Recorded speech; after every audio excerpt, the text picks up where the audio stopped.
Hey guys, tonight we're stepping inside the walls of something ancient, cold, and dangerously romanticized.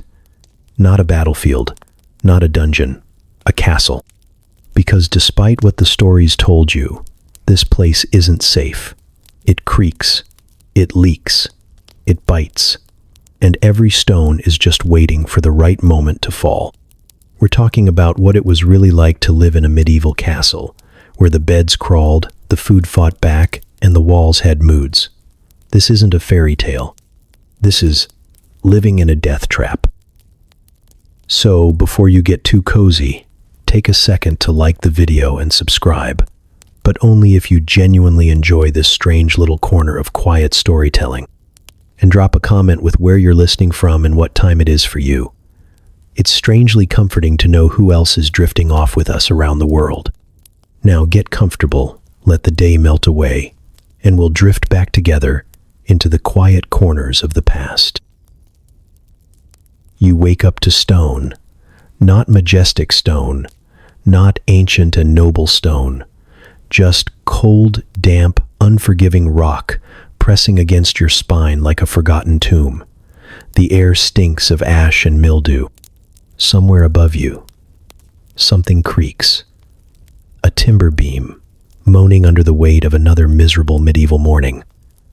You open your eyes, and for a moment you wonder if you've died. But no, death would be quieter. This is a castle. The walls of your room sweat. Literally. Condensation slides down in rivulets, gathering in cracks, forming puddles that will soon birth fungus colonies with political aspirations. The ceiling above you is bowed and dark, its wooden planks blackened by smoke from 100 years of indoor fires and bad architectural planning. A chunk of plaster flakes off and lands beside your head with the soft pad of damp rot. You stare at it for a moment and decide not to move. If you pretend you're part of the furniture, maybe the castle won't notice you. That's what happened to the last servant. No one's seen him since Tuesday. You're not in a tower. Those are for nobles, or prisoners, or noble prisoners. You sleep in the service wing, though wing is generous. It's a drafty corner wedged between the granary and the rat farm. The rats don't know it's a farm, but management does. There are no windows, just a thin arrow slit high above, letting in a single beam of light that seems personally offended by its surroundings. Your mattress is straw.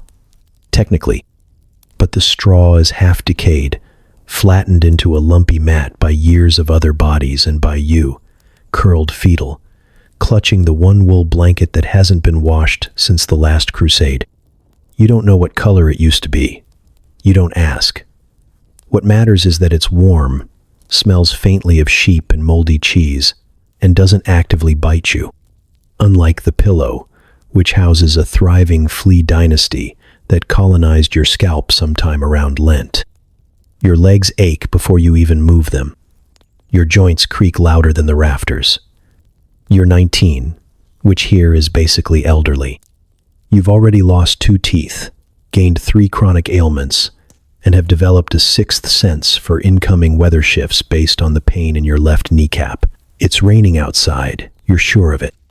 The cold has settled in your bones like an unwanted inheritance. Outside your door, or rather, the curtain pretending to be one, you hear movement. Heavy boots on stone, a slammed bucket. Someone yelling in what sounds like anger, but might just be their normal tone. Voices in the castle don't whisper, they echo, especially when accompanied by metal scraping on metal, like knives being sharpened or armor being dragged. You hope it's the kitchen staff. You hope it's not the dungeon guard again. He always stops to complain about his piles and somehow ends up eating your breakfast. You sit up. Bad idea. The world tilts, the air shifts, your spine makes a sound like snapping twigs, and for a moment you think the ceiling has come down. But no, it's just you adjusting to being vertical. Your feet hit the stone floor and are immediately introduced to the concept of hypothermia. You shuffle forward, avoiding the puddle that definitely wasn't there last night. A leaky roof? A leaking pipe? No, it's just the wall weeping. A rat watches you from across the room. He's missing an eye and possibly half his soul, but he's been here longer than you. You nod respectfully. He blinks back. In the castle, respect keeps things civil. You've seen what happens when people forget that. You pull on your tunic. Wool, scratchy, always damp, no matter the season. And try not to think about the smell. It's not your fault. No one has clean clothes. Laundry day is a fantasy, like good weather or compassionate nobles. You wear what you have until it rots off your body or bursts into flames from spontaneous despair. Someone shouts from the hall, "Kitchen's late." It's not directed at you, but it's also not directed at you. You move. Quick now, because in a castle, moving slowly is the fastest way to become a cautionary tale or a ghost, and this place already has too many of both. As you step out into the corridor, the full smell of the castle hits you. Damp stone, cooked cabbage, smoke, sweat, and something sweeter, more sinister. Mildewed velvet, maybe. Or the perfume of the last noblewoman to die here. It clings to the walls like regret. This is home. Fortress, prison, and death trap. All in one. You take a breath and start your day. The castle doesn't wait. The castle never waits. Your bed is technically a mattress, in the same way a wet sack of hay in a wheelbarrow is technically transportation. It's made of straw, sort of. Mostly broken reeds, bits of thatch, and unidentifiable debris compressed into something vaguely mattress-shaped and deeply suspicious. You lie on it every night like someone trying to bond with a compost heap. The wood underneath isn't a proper frame, but a warped plank, splintered at the edges, with a personality somewhere between barely functional and actively hostile. One of the legs is shorter than the others, so it rocks when you move. You don't move. You try to find a comfortable position, but comfort left this place centuries ago. The straw crackles and pokes through the coarse linen ticking, stabbing your back like tiny hay-fueled pitchforks. The stuffing has long since shifted into clumps that form geological strata.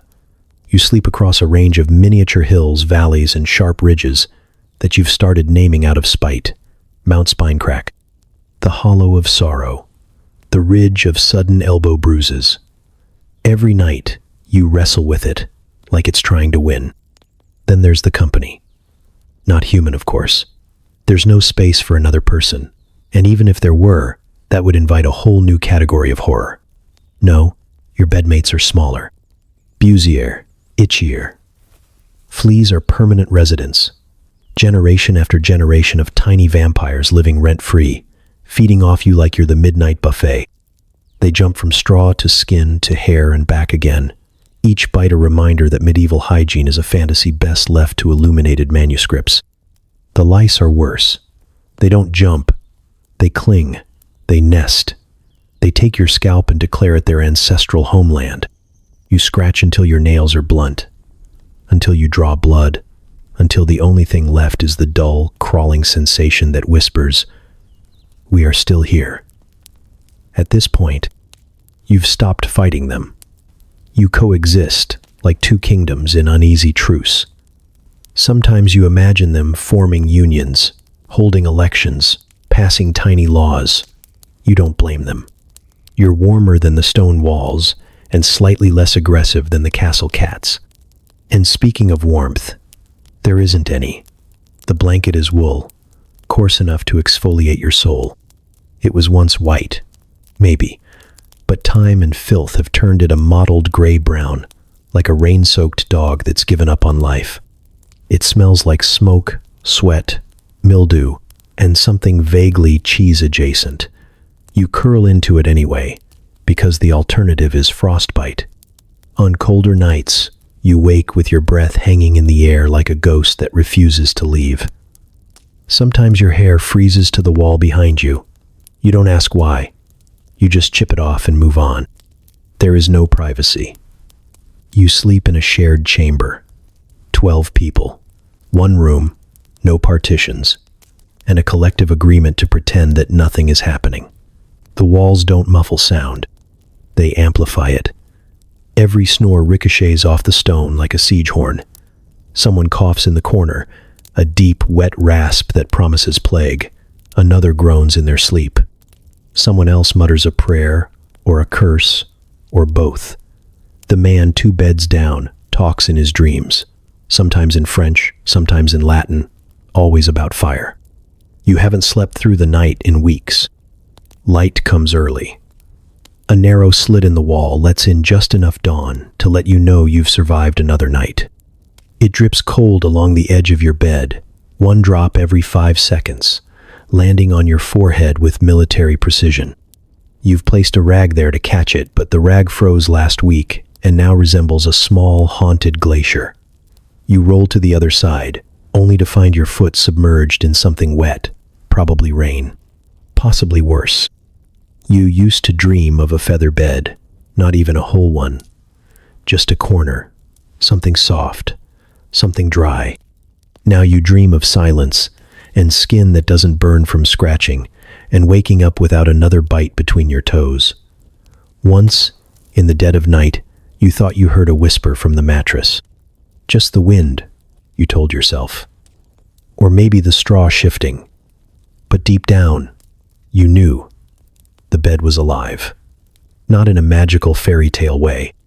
In the fungal, insect-infested, you may be digesting me while I sleep sort of way. Still, you lie back down.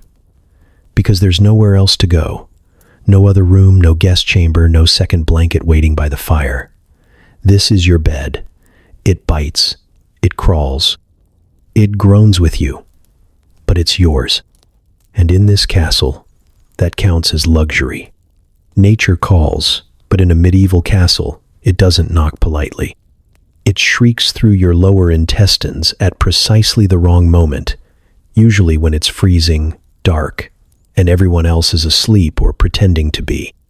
You shift under your crusty wool blanket and feel it build, a dull pressure that quickly evolves into a non-negotiable biological ultimatum. You delay as long as possible, hoping the sensation will just go away. It doesn't. It never does. There's no toilet, no seat, no privacy, just the pot. The chamber pot sits in the corner, chipped, stained, and judging you.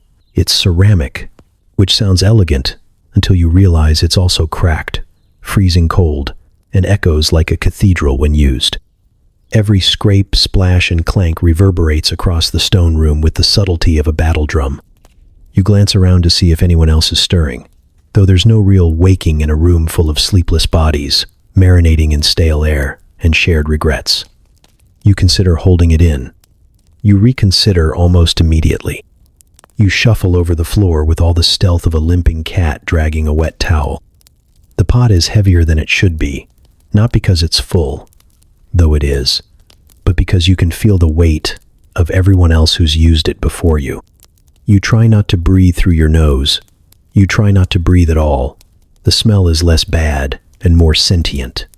A warm bouquet of urine, sweat, and fermented shame. You squat awkwardly, praying your knees cooperate and your aim is true. Any misfire is a social disaster that lives with you forever, or at least until someone else makes a worse one. When you're done, you cover the pot with a cracked wooden lid, which does absolutely nothing except give you the illusion of dignity. The real horror begins now, because in a castle, emptying the chamber pot isn't just a chore, it's a quest. You must carry it down dark hallways, past sleeping guards and scheming rats, to the garderobe chute, also known as the castle's digestive system. And like all digestive systems, it's temperamental, unsightly, and occasionally backs up in dramatic fashion. The chute is a vertical shaft built into the outer wall, often located in a narrow stone stall jutting out precariously over open air. It's essentially a poop balcony. You slide the wooden door aside and brace yourself. Cold wind knifes through the opening, hitting you in places you wish had remained untouched. Below is the moat, black, stagnant, and always hungry. Some castles built seats over these shafts, so you could do your business directly into the abyss. Yours did not. Yours gave you the pot and a vague suggestion to aim carefully. You tilt the pot slowly, cautiously, praying that the bottom doesn't give out or the wind doesn't blow it back in your face. There's no guarantee. You shout the traditional warning. Gardez l'eau, which is French for look out for the water, or more accurately, run for your life. Not that it matters. No one's listening. If anyone's below, they're either deaf, drunk, or about to have the worst surprise of their lives. The contents hit the moat with a sickening splatter that echoes off the stone like a slap from God. The smell, already awful, intensifies. You cough. The pot drips. You try not to look down, because you know what's in that moat. Waste. Yes, but also stories. Rats the size of cats. Disease floating like soup scum. And once, just once, you swear you saw a hand reaching up. You don't linger. You turn to go back, but now the pot is heavier with the weight of failure. You return it to its corner like a cursed artifact and slink back into bed, where the cold has claimed your spot, and the fleas are waiting. There is no soap, no running water. You wipe your hands on the hem of your tunic and pretend that means something. You lie awake, staring at the dark ceiling, and wonder who designed this system. Who decided that pooping into pottery and hurling it into open air was the height of engineering? The answer, of course, is no one. The castle wasn't designed. It just happened. One stone at a time, one mistake at a time, until it became the grand, drafty, dysfunctional monster you live inside. You roll over, careful not to kick the straw-stuffed mattress into another violent creak, and close your eyes. You know what's waiting for you tomorrow. The pot will be there. So will the wind. So will the moat. You pray, not for forgiveness or safety, but for solid footing, because one slip on the edge of that garderobe, and you don't just lose your dignity. You fall into history. From a distance, the moat looks like security. A wide ring of water encircling the castle, gleaming under moonlight, tranquil as a mirror, and just as deceptive. Lords and ladies glance at it from tower windows and feel reassured.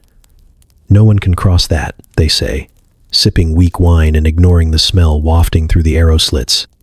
Because the moat doesn't guard the castle. It haunts it. During the day, it shimmers faintly green, not from algae, but from the thick layer of rot that floats on the surface like a soup of everything the castle doesn't want to deal with. Food scraps, dead rats, the occasional chicken, the very occasional human. It's a dumping ground for anything and everything unfit for polite company, which, in a medieval castle, is almost everything. Chamber pots are emptied into it, latrine chutes spill directly above it. When it rains, the runoff carries in even more. Blood from the kitchens, slop from the stables, bile from last night's bad pork. The water never moves fast enough to cleanse itself. It sits, it simmers, it stews. Sometimes, it bubbles. The smell is not consistent. It's worse on warm days, when the sun beats down and the moat releases its perfume in waves, a foul bouquet of rot, piss, and decaying dreams. But even on cold mornings, it lingers, rising like a ghost through the stones, curling beneath floorboards, sneaking into the servants' quarters before breakfast. You try not to breathe too deeply. You try to convince yourself that you're getting used to it, but nothing in the human soul adapts to that smell. It's not part of your world. It's part of something older, fouler, and less apologetic. Mosquitoes love it. They spawn in it by the millions, thriving in the warmth of rotting waste.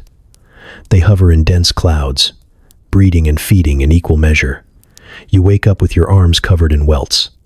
You scratch them open in your sleep. You don't remember the last time your legs weren't scabbed. Everyone in the castle has the same wounds, the same half-mad look in their eyes from the constant humming in their ears. You've watched grown men swat at shadows and blame the air for their rage. And then there are the eels. No one knows where they came from, but they're there, slick, black, and vaguely sentient. They dart through the filth with a kind of purpose that makes you uneasy. Once, a boy fell in trying to retrieve a dropped dagger. By the time they pulled him out, he was covered in cuts and shaking from something he couldn't describe. He didn't speak for 3 days. When he did, he just said, "They were watching." You believe him. You're taught, from your first week in the castle, to never go near the edge alone. The stone lip around the moat is slick with moss, the kind that grows where nothing should grow, sticky and cold and alive. The footing is treacherous. One wrong step, one shove, one unlucky gust of wind, and you're down there. There's no ladder, no rope, no one diving in after you. You might scream. You might not. Either way, the moat takes what it wants. During sieges, the nobles brag that the moat is their first line of defense. Let them try to cross it, they say, grinning behind reinforced doors. Let them drown in it. But they forget. Attackers don't always drown. Sometimes they wade through.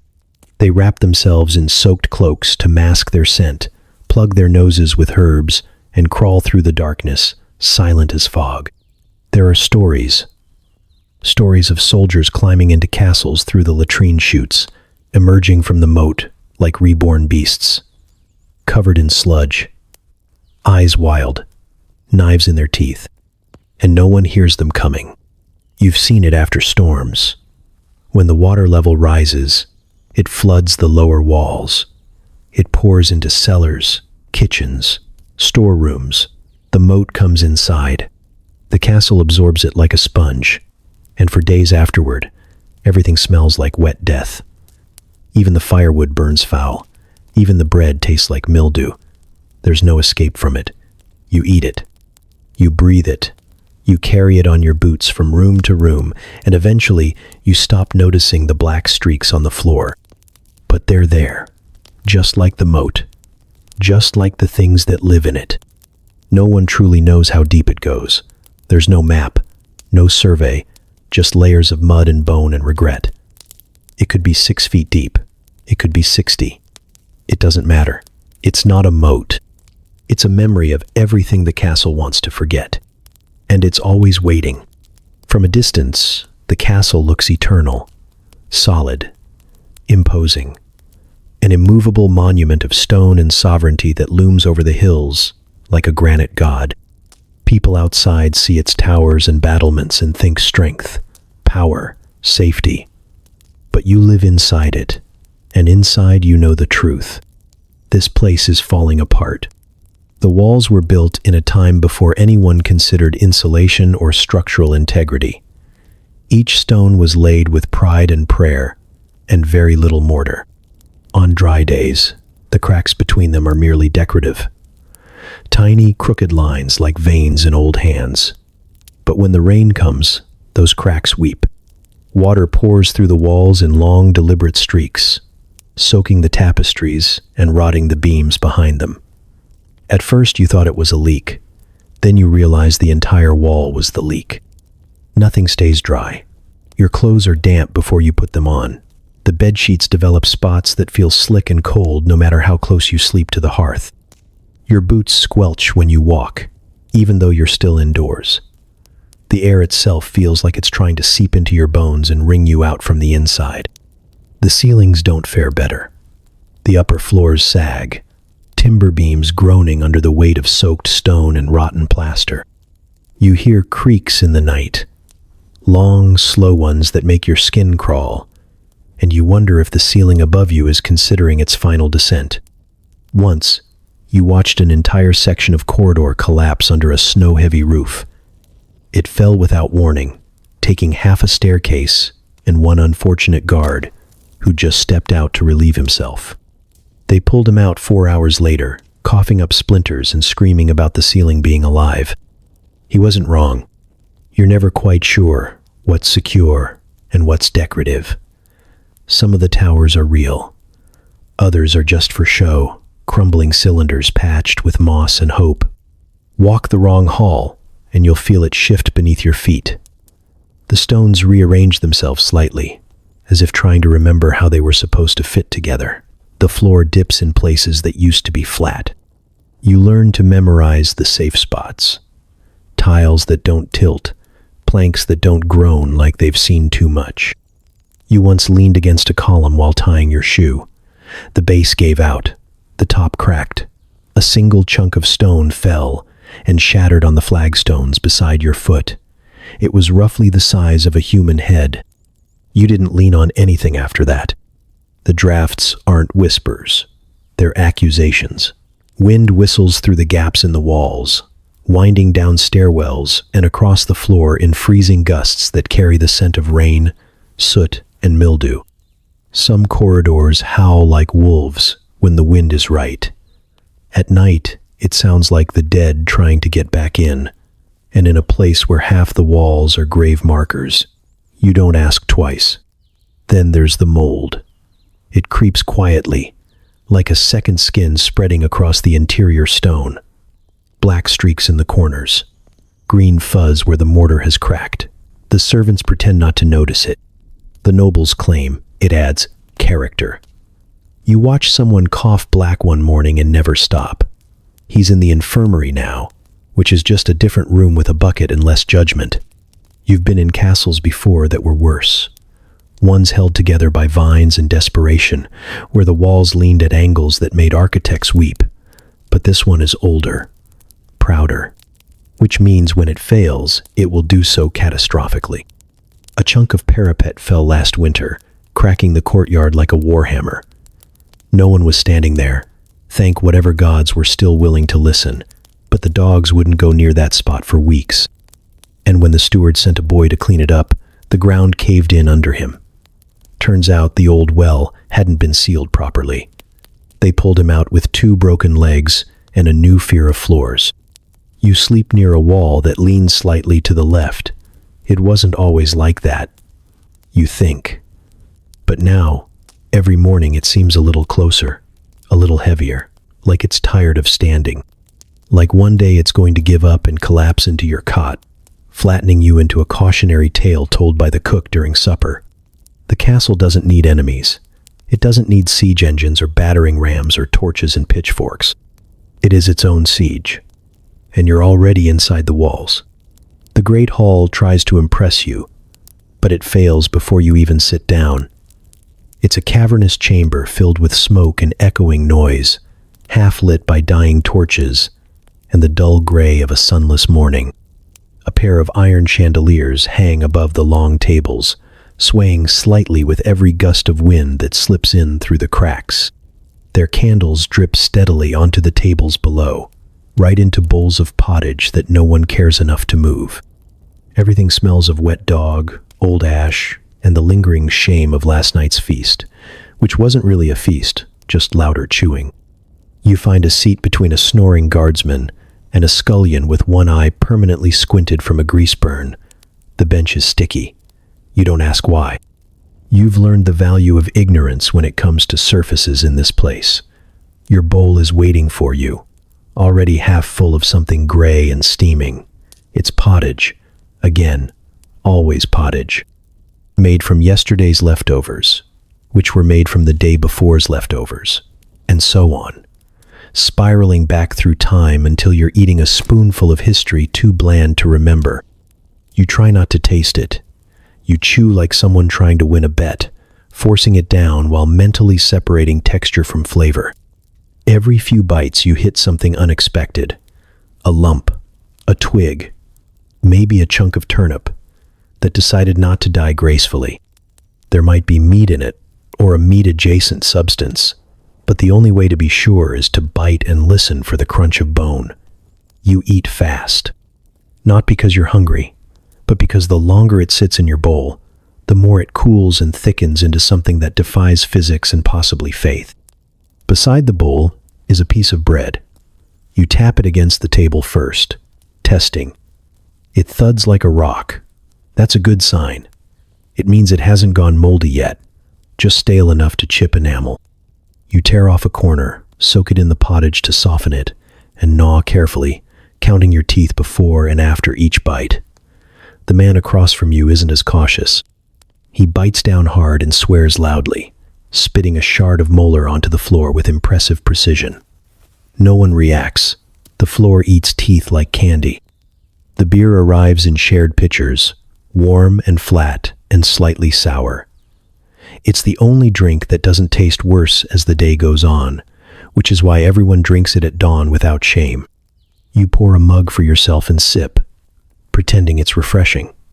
It isn't. It's barely beer, but it's wet and doesn't smell like the moat, so it passes for potable. Water is a luxury too dangerous to trust. You learned that after your third stomach infection and a week of prayers whispered between bouts of violent regret, the nobles don't eat here. They dine upstairs, where the fires are hotter, the bread is softer, and the servants bring their food in on trays without rat bites. Down here, you serve yourself. The kitchen dumps food in bulk, and everyone scrambles to grab a bowl before the flies do. You elbow a boy trying to steal your spot. He glares but backs off. It's not worth bleeding over a turnip, but people have bled for less. The air grows thicker as more bodies pour in. Smoke from the hearth mixes with the collective breath of 50 unwashed mouths, and soon the room is a stew of body odor and disappointment. Somewhere, a lute starts playing out of tune. No one asks for music. The sound echoes between the stone walls, scraping across your nerves like a wooden spoon on an empty pot. The only thing worse than the music is the conversation. Loud, crude, and repetitive. Someone's bragging about a boil they lanced last night. Someone else is arguing about whose shift it is to clean the garderobe chute. You pretend to be deaf. As the meal drags on, you feel the room settle into its rhythm. Bowls scrape, teeth grind, mugs clink. No one smiles. Breakfast here isn't a time of peace or renewal. It's an obligation, a necessary ordeal to fuel the suffering that lies ahead. You eat so you can work. You work so you can eat. And at the end of the day, you start over. The great hall swallows the noise and keeps it. Everything in this castle echoes. Footsteps, screams, laughter, even your hunger. By the time you finish your meal, you're hungrier than when you started. You stare into your empty bowl and wonder how something can fill your stomach and still leave you so hollow. You rise from the bench with aching knees, step around a puddle of something you hope was ale, and walk toward the door. Behind you, the hall continues to breathe, slow, smoky, and indifferent. It's 6 a.m, and the day has already won. You step into the kitchen and immediately regret it. The air is thick with smoke, sweat, and the sharp tang of something burning. Always something burning. Heat radiates from every surface, like the stones themselves have caught fire. The hearth dominates the far wall, a roaring red-mouthed monster that never sleeps, fed constantly by wood, fat, and bad decisions. It crackles hungrily, throwing sparks onto the soot-blackened floor, while a line of wide copper pots bubble and spit along its edge. If you listen closely, you can hear the hiss of skin meeting steam, sometimes meat, sometimes not. The floor is slick. Grease, blood, and yesterday's broth form a kind of medieval slip and slide across the uneven flagstones. You walk carefully, not out of fear, but because you saw what happened to the last boy who rushed through here. One foot went out from under him, and he landed chin first beside the boiling custard. He didn't cry, just lay there stunned, blinking at the ceiling while a ladle of sauce continued to drip onto his back. No one helped him up. Everyone was too busy. There's no room to breathe. Cooks yell over each other in a symphony of chaos, knives flashing in the half-light, elbows flying, pans clatter, orders bark. A dog yelps and scurries out, tail between legs, trailing something that looks suspiciously like a rabbit head. There are too many people in too small a space, all dancing a lethal waltz around open flames and vats of bubbling oil. Everyone moves quickly and badly. You don't make eye contact unless you're prepared to be given a task, insulted, or stabbed with a spoon. Above you, the rafters drip fat. No one knows how long the grease has been accumulating up there, but every now and then it lets go with a slow, viscous drop that lands with a sizzle on hot metal or bare skin. There's a black scorch mark on one beam from where the ceiling caught fire 2 winters ago. They never repaired it. Just shrugged, threw another log on the hearth, and kept stirring the soup. You pass a table where a pig's head stares at you, eyes milky and mouth agape. Its tongue lolls out over the edge, like it's trying to escape. The butcher behind it is sharpening a cleaver with rhythmic strokes, singing under his breath in a language you don't recognize. He grins at you with red-stained teeth. You don't grin back. Over by the ovens, a scullery maid is scrubbing a pan the size of a coffin, bent at the waist with a rag that's more whole than cloth. Her hands are red and cracked, nails black with soot.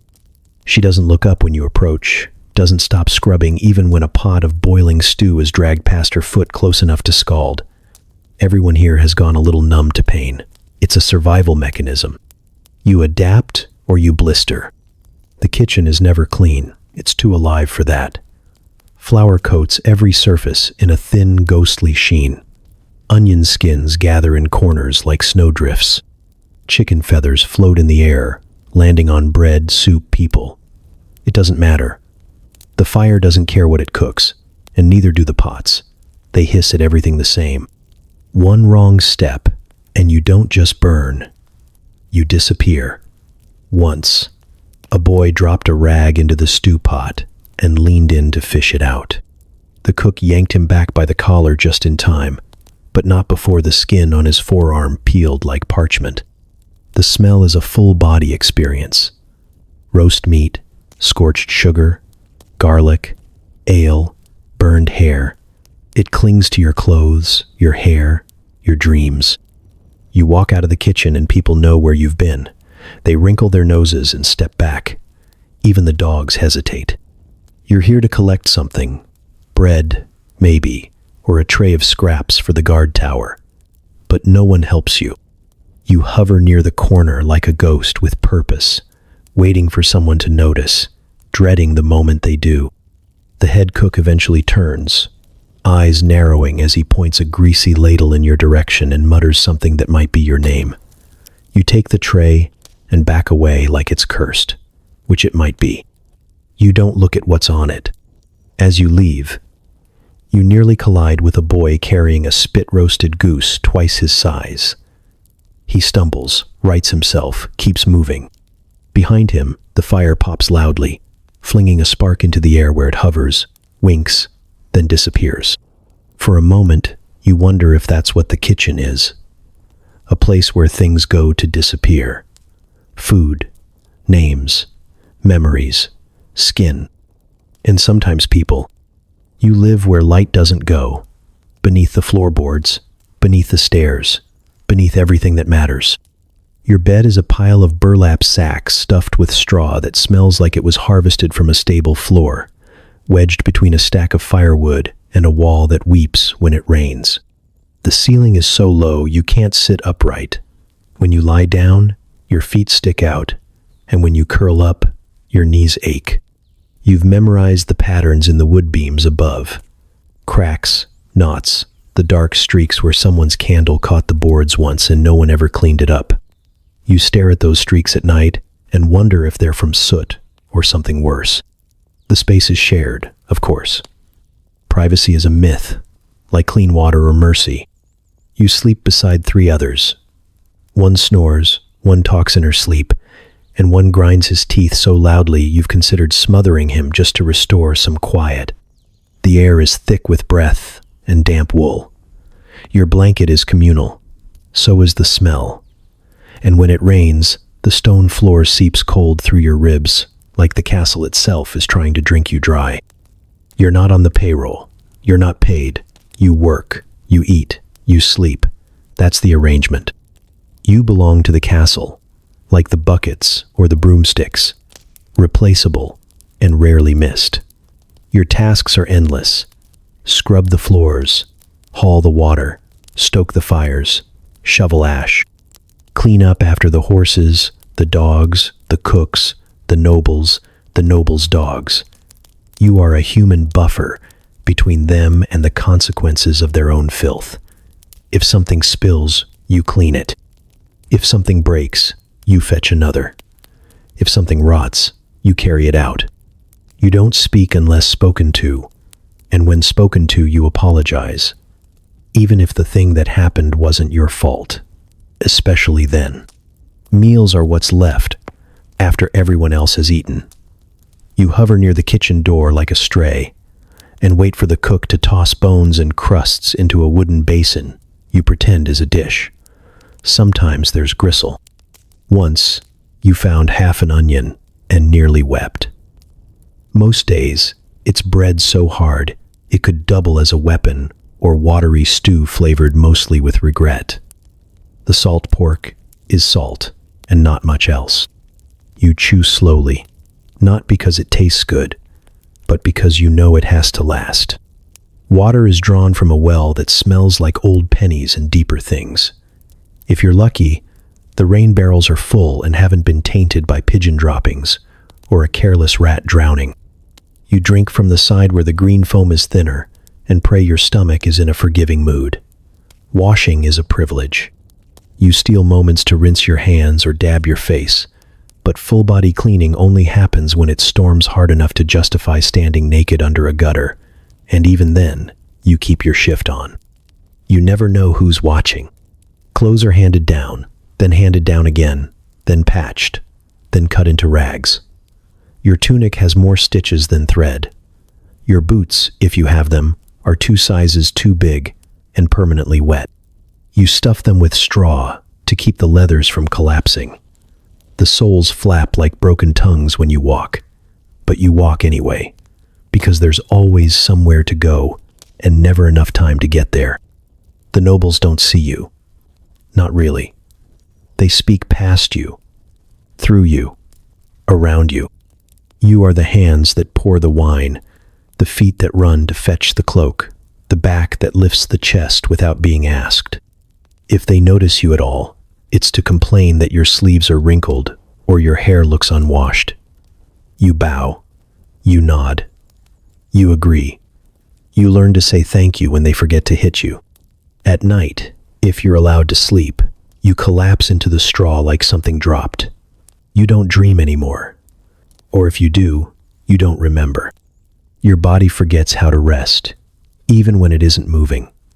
The muscles twitch. The feet ache. The mind hums like a beehive full of unfinished chores. And when the rooster crows, before the sky has even decided on a color, you're already up, already moving, already back in it. You're not a noble. You're the floor beneath their feet. And the castle never stops walking. The castle is alive, but not in the noble, poetic way the scribes like to write about. It breathes, yes, but it breathes mold. It moves, yes, but only because the walls are shifting and the floorboards are swollen from constant damp. And it hums with activity, but not the kind you'd want to brag about. You share this place with life. Life that scurries, skitters, festers, burrows, and bites. Life that wakes you before dawn and stays long after you're dead. The rats come first. You hear them at night, always at night, chewing in the walls, squeaking in the beams, thumping behind the tapestries as if they're trying to dig a tunnel straight to your skull. They travel in gangs, thick, gray, and confident, their fur slick with filth and eyes bright with the confidence of creatures that know you'll never catch them. You've seen one steal half a loaf of bread right off the Lord's table, then drag it beneath the throne like it paid rent. No one bothered to chase it. They just made the sign of the cross and kept chewing their own bread faster. In the granary, they rule outright. The sacks are punctured, the grain full of holes, the floor a mess of husks and droppings. You're told to sweep it up and say nothing. Weevils build character. The steward jokes, then grabs a handful of barley for the stew.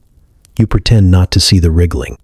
Later, as you eat, you chew carefully, wondering if what you're biting is a bit of herb or something else entirely. Roaches, those dark little devils, are everywhere else. Under pans, between bricks, crawling up the walls like they're heading to confession. You find them in your boots. You find them in your bed. Once, you found one in your ear. It was dead, but that didn't help much. They're impossible to kill, harder to track, and seem to multiply with every shout, stomp, or prayer. The kitchen has a whole colony living behind the bread oven, and the cook swears they're resistant to heat, flour, and curses. The castle doesn't just host pests, it hosts decay. Everywhere you look, something is rotting. Food, cloth, wood, morals. The beams above the main hall drip black from age and neglect. The stairs creak not from footsteps, but from the slow softening of ancient planks turning to mulch. You can't lean against the walls without getting dust and fungus on your sleeves. Tapestries hang limp with mildew, their once proud colors faded to shades of ash and regret. No one cleans them anymore. No one remembers what they were meant to show. Your nose adapts before your eyes do. There's a smell to it all.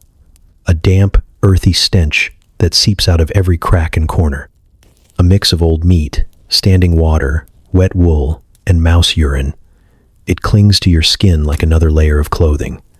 You walk through it, breathe it in, wear it until it becomes you. Sometimes the rot isn't hidden. Sometimes it's bold. Green blooms on bread, black fuzz on meat, orange slicks in barrels that should only hold water. When it's your turn to serve food, you scrape off the top layer and hope the rest hasn't turned. When you eat, you try not to look too closely. You've learned that hunger is more persuasive than caution, and that your stomach can forget what your eyes refuse to. You've also learned to watch for the fleas. They're smaller than the rats, subtler than the roaches, but worse in the long run. They hop from one host to another, biting and burrowing, nesting in hair, fur, clothing, hope. Everyone has them. You scratch in your sleep. You scratch while serving. Sometimes you see a noble do the same, absently, behind the ear, with a smile that says they're pretending it's not happening. But it is. And then there's the fear. Not the fear of rodents or bugs or spoiled food. The deeper fear. The one that settles in your chest when you hear of another cough in the next hall. When someone goes to bed with a headache and wakes up dead. When a kitchen boy turns blue behind the ears. When the steward starts boiling vinegar in every corner, and the priests suddenly stop laughing. The castle knows this fear. It has seen it before. The plague has a smell, they say, like wet coins and roses. You've smelled both here, and sometimes you wonder if you're already breathing it in, if the rot isn't just in the walls but in your blood. You wake in the night, with sweat on your back and your heart in your throat, and you listen. To the rats, to the skittering, to the sound of the castle dying a little more each day, and you wonder if you're just another pest in its system, soon to be swallowed, chewed, and forgotten. The fire is supposed to help, that's the idea.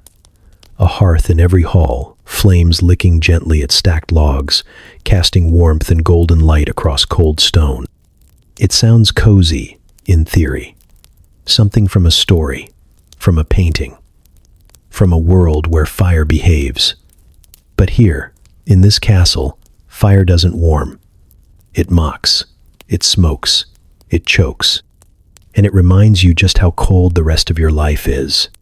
You crouch near the hearth like a beggar, hands outstretched, hoping for some flicker of heat to reach your bones. The flames dance, but it's all show. Heat seeps out in faint pulses, barely enough to dry the edge of your sleeves before the wind finds its way through a draft in the wall and undoes the work. You shift closer, too close, until the hairs on your arms start to curl. You shouldn't have to choose between frostbite and singeing your tunic, but in this place, you always choose something. The smoke starts early, and it doesn't stop. The chimney was built long before anyone understood how chimneys should work. The flue is crooked, the passage clogged with a decade of soot and nests, and possibly a very unlucky pigeon. So the smoke has nowhere to go. It rolls out into the room like a second fog, thick and low and clinging to the floor. It bites at your eyes, stings your throat, settles into your lungs like it's moving in for winter. You cough, and so does everyone else. It becomes a shared rhythm. Breath, cough, blink, cough, curse. Some people try to fix it. They poke at the fire with long iron rods, shift the logs, open the door to let the smoke escape, but all that does is let the cold in faster. Others drape wet cloths across their mouths and pretend it helps. You sit in it, you breathe through it. You start to believe that warmth is a myth and that suffering is the true purpose of fire. The nobles complain too, but their hearths are bigger, their rooms better sealed, their clothes thicker. When the smoke gets bad, they simply leave. You stay. You always stay. Because the fire is the only chance you have of feeling something other than the dull ache of cold in your joints. Your toes are numb. Your fingers ache when you flex them. You've slept under 4 blankets and still woken with your teeth chattering hard enough to rattle your thoughts loose. Sometimes the fire dies in the night. The wind howls through the cracks in the window slits, and the flames gutter down to embers no one can reignite. You huddle with others for body heat, which works in theory but rarely in practice. Everyone's just as cold as you. All you get is the sensation of someone else's shivering pressed against your back. You lie awake in the dark, breathing out frost, listening to the walls creak and wondering if your insides will freeze before morning. There are burns too. People don't talk about them much, but they happen. A boy tripped once, carrying kindling, and landed hand first in the ashes. Blistered for days, fevered, delirious. The skin came off in ribbons. The cook dropped a pan, and the oil burst into flame. Her sleeve caught. She smothered it with a towel, but not before the smell of scorched wool and flesh filled the entire kitchen. She didn't scream, just stood there, blinking, smoke rising from her wrist. Fire is supposed to be a comfort. Here, it's just another danger with good intentions. The stones around the hearth are black with centuries of smoke, carved with old initials and claw marks where someone tried to brace themselves too close. You see the stories there. Every burn, every cold night, every failed attempt to make this place feel less like a tomb, and still the fires are lit.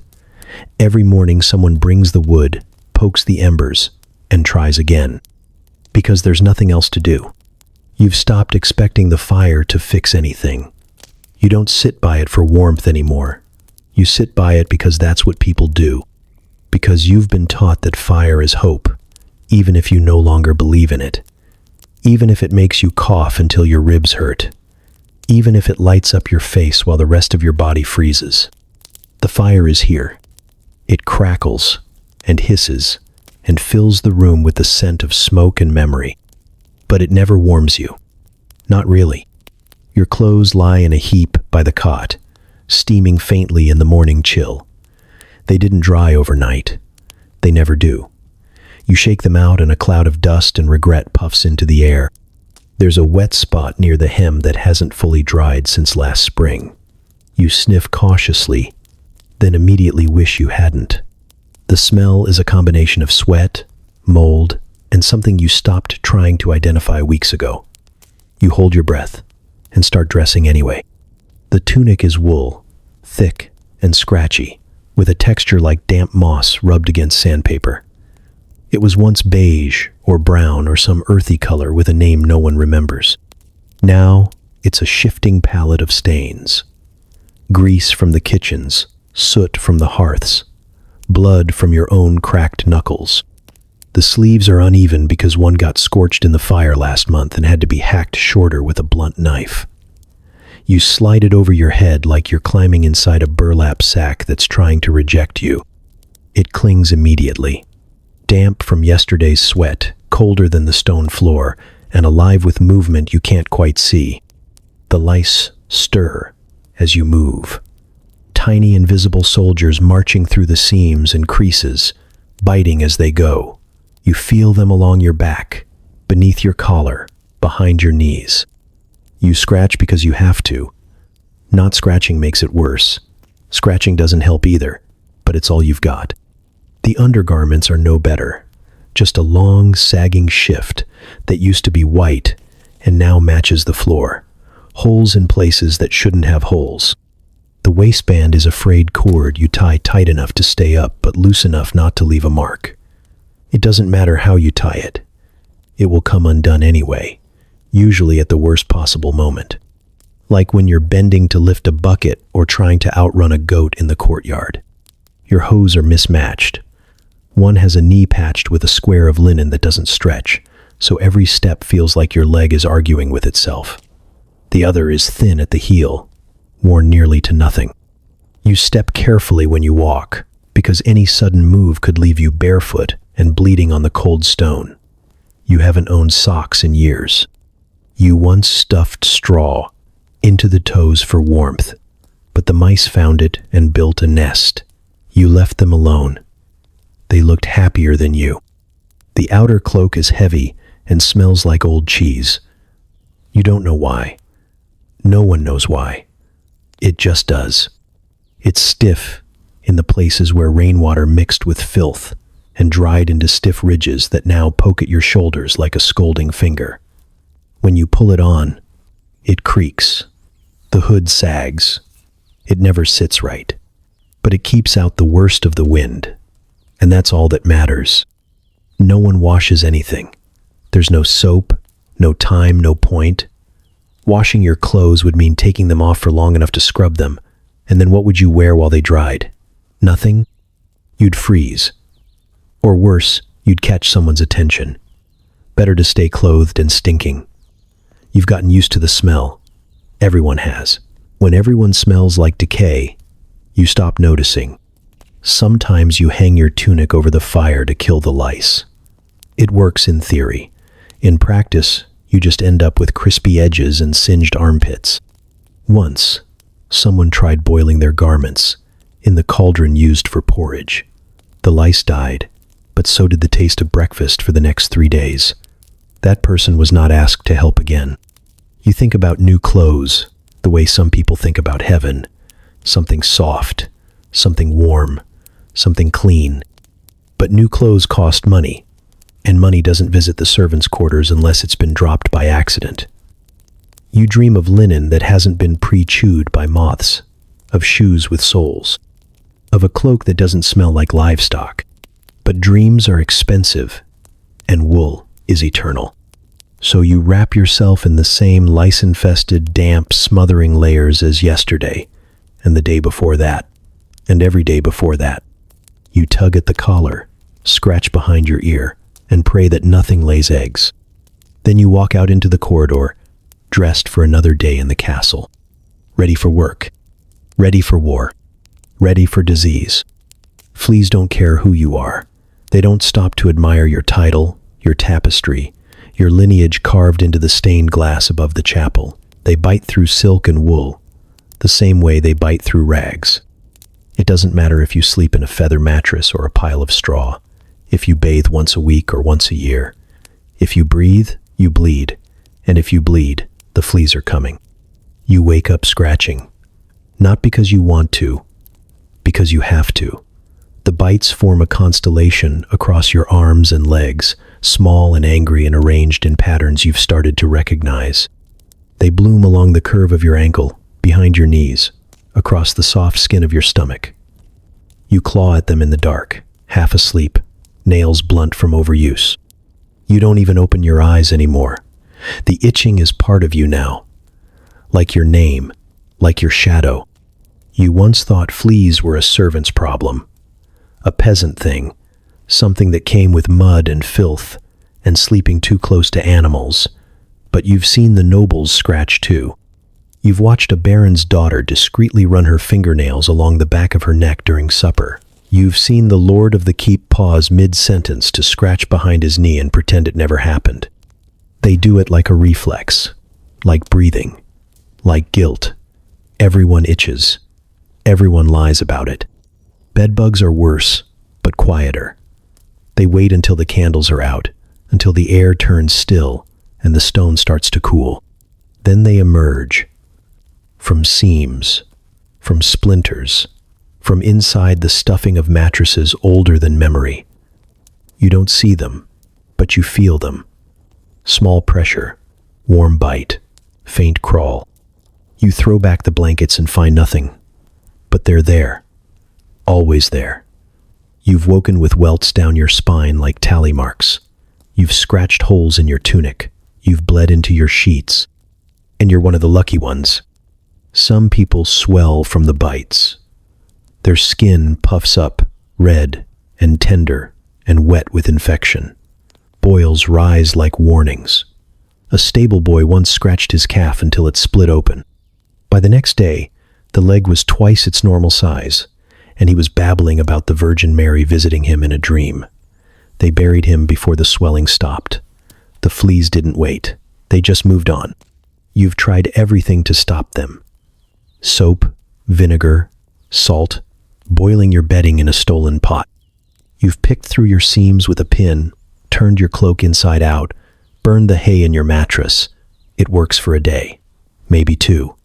Then the itching returns, stronger, like it missed you. You've learned to stop fighting.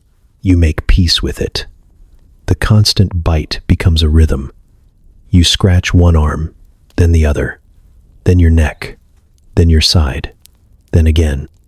A slow, circular ritual, like prayer. The castle helps them.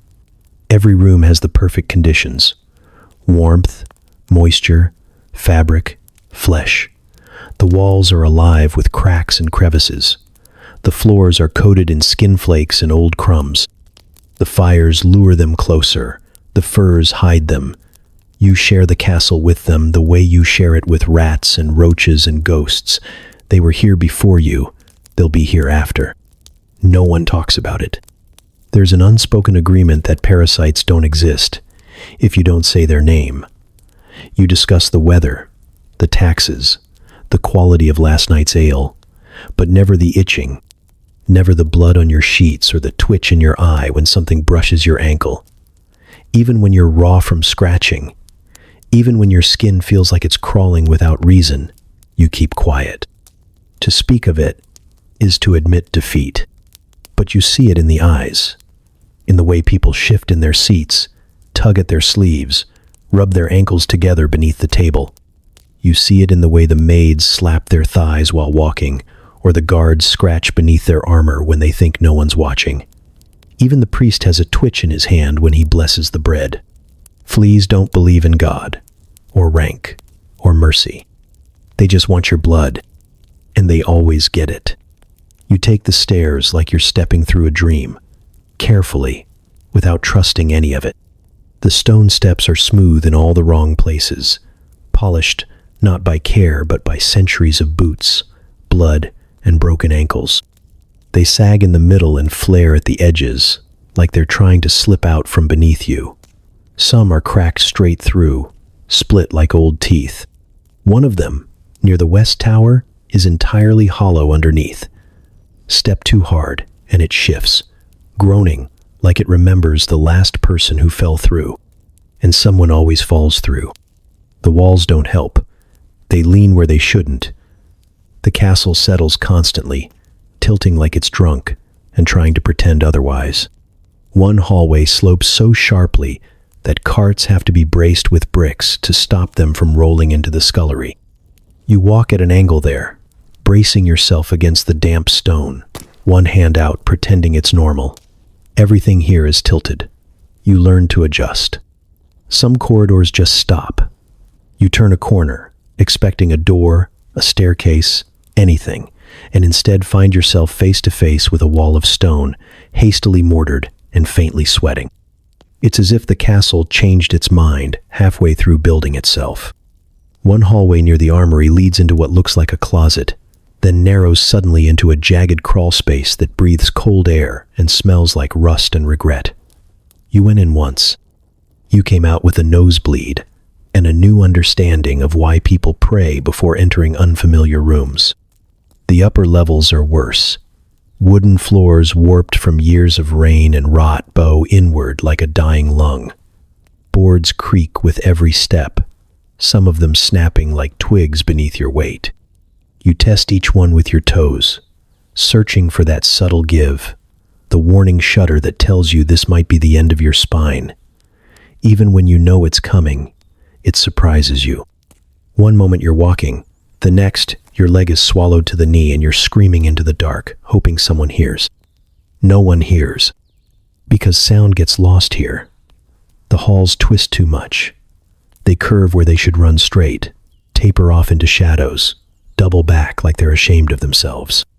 You've taken the same wrong turn twice in one day, ending up in the same torchlit dead end, staring at the same faded tapestry of a man stabbing a dragon that looks vaguely embarrassed.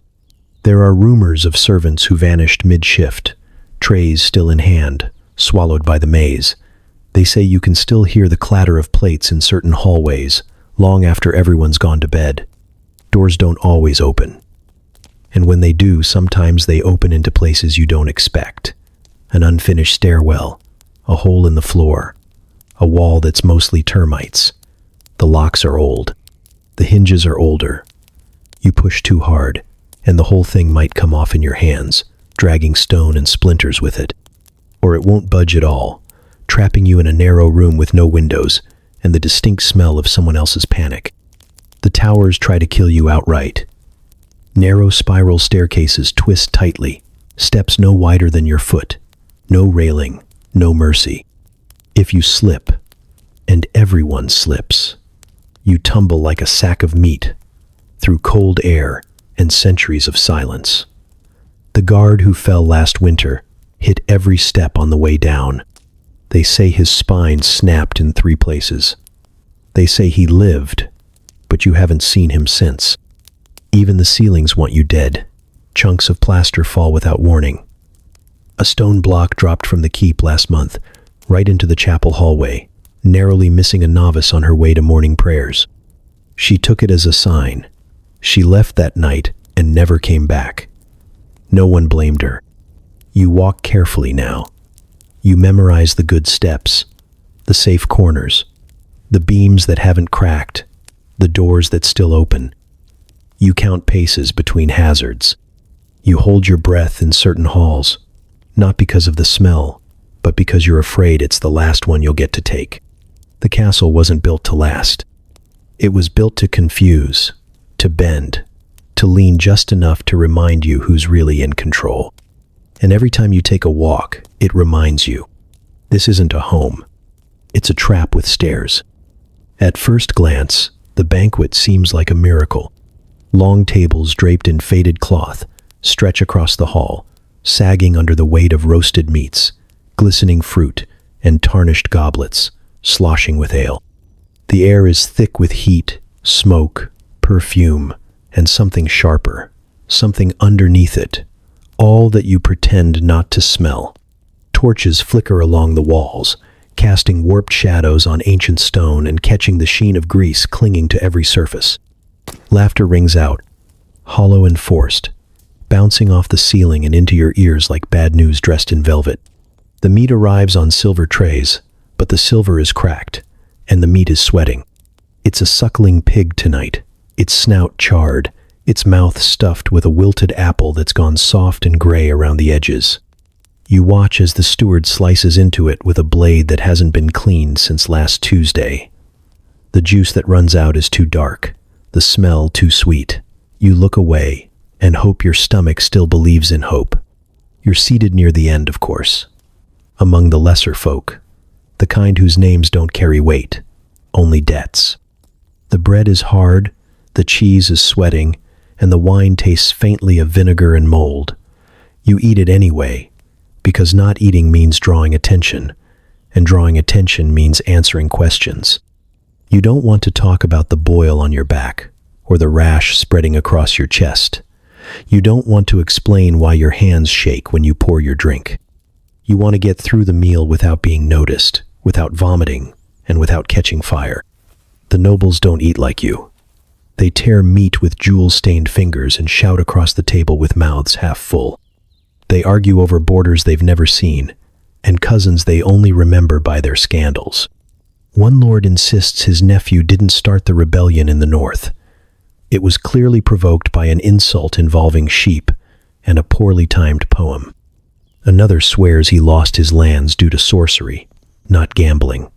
They slam goblets, demand refills, and hurl bones onto the floor with the glee of men who've never had to sweep anything in their lives. Spices coat everything. Cinnamon, cloves, pepper, so thick it burns your throat and makes your eyes water. Not to impress, not to taste, but to hide.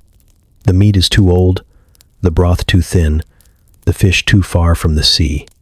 The cooks drown the food in spice to silence the truth of it, to make you forget the greenish tinge on the chicken or the stringy texture of what might be horse.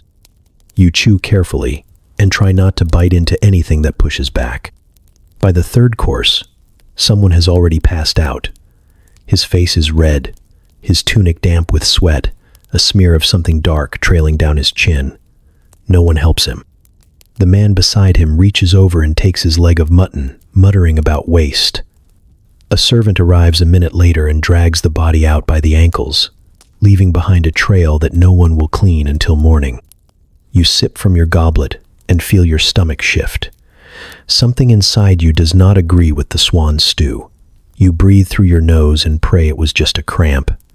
But deep down, you know the signs. You've seen the look on faces before they run to the latrine. You've heard the sounds, felt the heat, and the sweat that comes next. You eat slower now, picking at the crust of a pie that leaks a dark liquid onto the plate like it's bleeding out its regrets. The music doesn't help.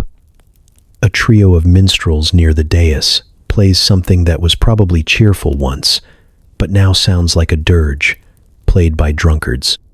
They hit the wrong notes with conviction, and the nobles cheer as if they can't tell the difference. One begins singing about a maiden and a miller, but forgets the words halfway through and makes up the ending. It involves a bear. The room erupts in laughter, not because it's funny, but because everyone's too full to argue. Toward the end, a noblewoman screams at her husband over a misremembered vow made 2 winters ago during a hunt that ended in disaster. He throws a goblet. It misses and hits the cook. No one apologizes. Another steward collapses into the soup. A priest begins praying for digestion. You nod politely and excuse yourself, barely reaching the corridor before your body decides it's had enough. You leave behind a hall full of noise, perfume, firelight, and filth. You stagger toward the privy, clutching your stomach and swearing under your breath. The feast was grand, and you will be regretting it for days. The great hall was never built for peace. It was built to impress, to intimidate, to echo, and echo it does. Every laugh, every toast, every insult and threat stretched thin across the stone, bouncing back like a warning. You walk in quietly and take your place near the wall, not to observe the grandeur, but to avoid the line of fire. No one sits in the center unless they're powerful, foolish, or new. And the new don't stay new for long. There's a sword hanging over the hearth. It's decorative, they say, part of the family's history. But it's real enough, sharp enough. And it's been used more than once to settle an argument before the wine even reaches the bottom of the goblet. You've seen it happen. One man insulted another's sister, or maybe it was his dog. Either way, within seconds there was blood on the flagstones and a stunned silence that lasted just long enough for someone to whisper, "Finally," before the minstrels picked up their instruments again. Fighting happens often, almost ritually. It starts as a joke, a drunken elbow, a jibe about lineage, a misstep in a dance. But things escalate quickly when everyone's carrying knives. There's no such thing as a light push in the Great Hall. Every shove is a declaration. Every stumble could be a duel. And every duel could end with someone face down in the gravy. You've watched men pull daggers from their boots while still chewing meat. You've seen women throw goblets so hard they cracked a skull. No one intervenes. Not unless the wrong person starts to lose. The banners above you hang heavy with dust, embroidered with lions and hawks, and other symbols of families that used to matter more. Now they just watch. Silent witnesses to another noble vomiting onto the rushes, while someone else screams about inheritance. The rushes themselves do nothing to hide the blood. They soak it up, Sure, but the smell lingers. You step carefully around a dark patch near the hearth and try not to remember who bled there last week. Sometimes the violence isn't loud. Sometimes it comes in the form of silence, of glances exchanged like knives, of a goblet passed a little too quickly. Poison is a quieter art, but no less effective.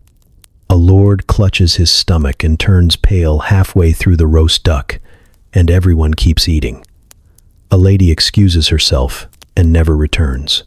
Her maid finds her stiff in bed the next morning, eyes wide, mouth foaming, and the only question anyone asks is whether there's still pie left from supper.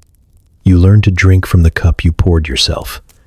You learn to eat only what you saw prepared, and even then, you smell it first. You nod at everyone. You agree with everything. You become fluent in flattery and invisible in disagreement. It's survival. You don't win arguments in the Great Hall. You survive them. And if you're lucky, you remember where the exits are. There are guards in the corners, of course, but they're decorative too. They don't stop anything. They wait for orders. And by the time orders come, it's usually just to drag the body out and throw a new rug over the stain. Sometimes the guards are the ones fighting. One broke a serving boy's nose for tripping near the high table. No one said a word. The boy cleaned up his own blood and apologized for bleeding too loudly. After dessert, the bodies are usually gone. You hear the scrape of boots, the grunt of someone pulling dead weight across stone, and the thud of a door closing. You don't look. You never look. You keep eating. The stew has cooled, the bread has hardened, the candles have burned low. Someone makes a joke about the dead man's manners.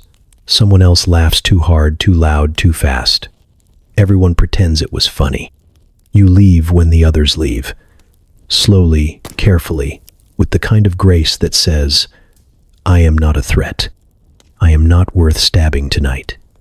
You slip out beneath the faded banners, past the hearth with its sword still clean, past the minstrels playing a song no one hears. The night air hits your face like a confession. You breathe it in and wonder how many people will still be breathing by morning. In the castle's heart, violence is tradition, and tradition always finds its voice. You learn quickly that smiles mean nothing here. They flash across the great hall like blades in sunlight, sharp, fleeting, and dangerous. Everyone wears one, just as everyone wears a blade. Some carry them on their hips, others in their boots.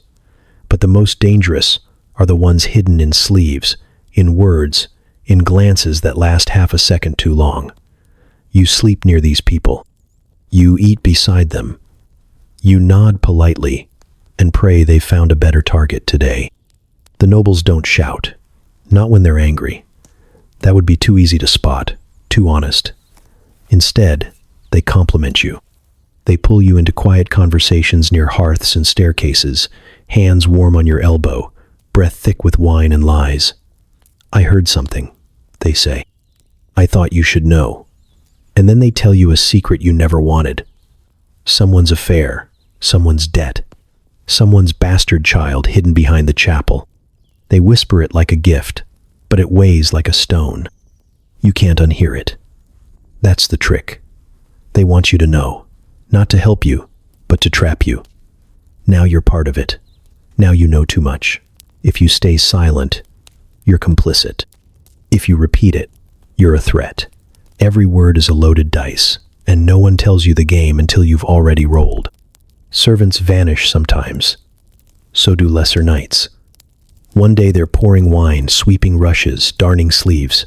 The next, they're gone. Sent home, someone says. Promoted. Another adds. But no one ever says the word. Not aloud. You only find out the truth when you notice their boots still under the cot, or when their cousin weeps too loudly in the stables. The rumor spreads quickly. They said the wrong thing.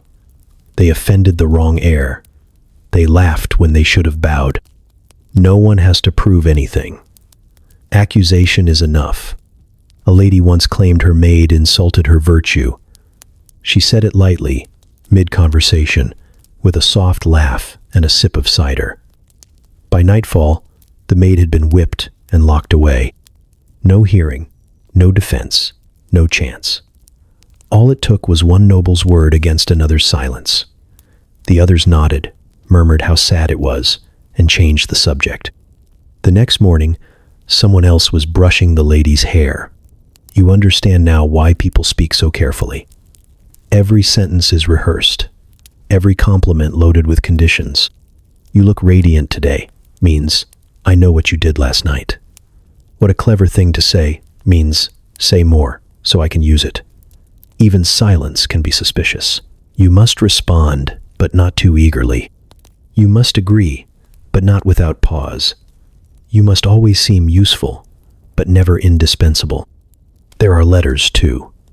Folded notes passed between gloved hands, sealed with wax, perfumed and precise. You don't read them. You don't even look at them. But you know what they are. A whisper in ink, a threat written sideways, a promise of ruin behind a ribbon. Some people receive more than others. Some write with shaking hands. Some burn them before the ink dries.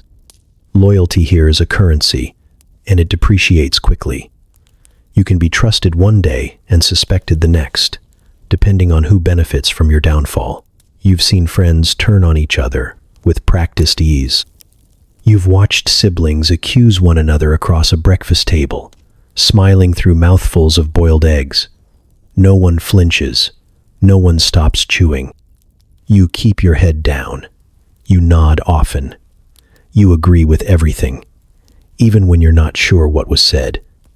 You laugh when others laugh. You share your wine and hide your thoughts. At night, you sleep lightly, fully clothed, with your boots on and your back to the wall. You wake at every creak of floorboards, every rustle of fabric, every cough that doesn't sound quite right. Because here, trust isn't earned. It's feigned, borrowed, weaponized.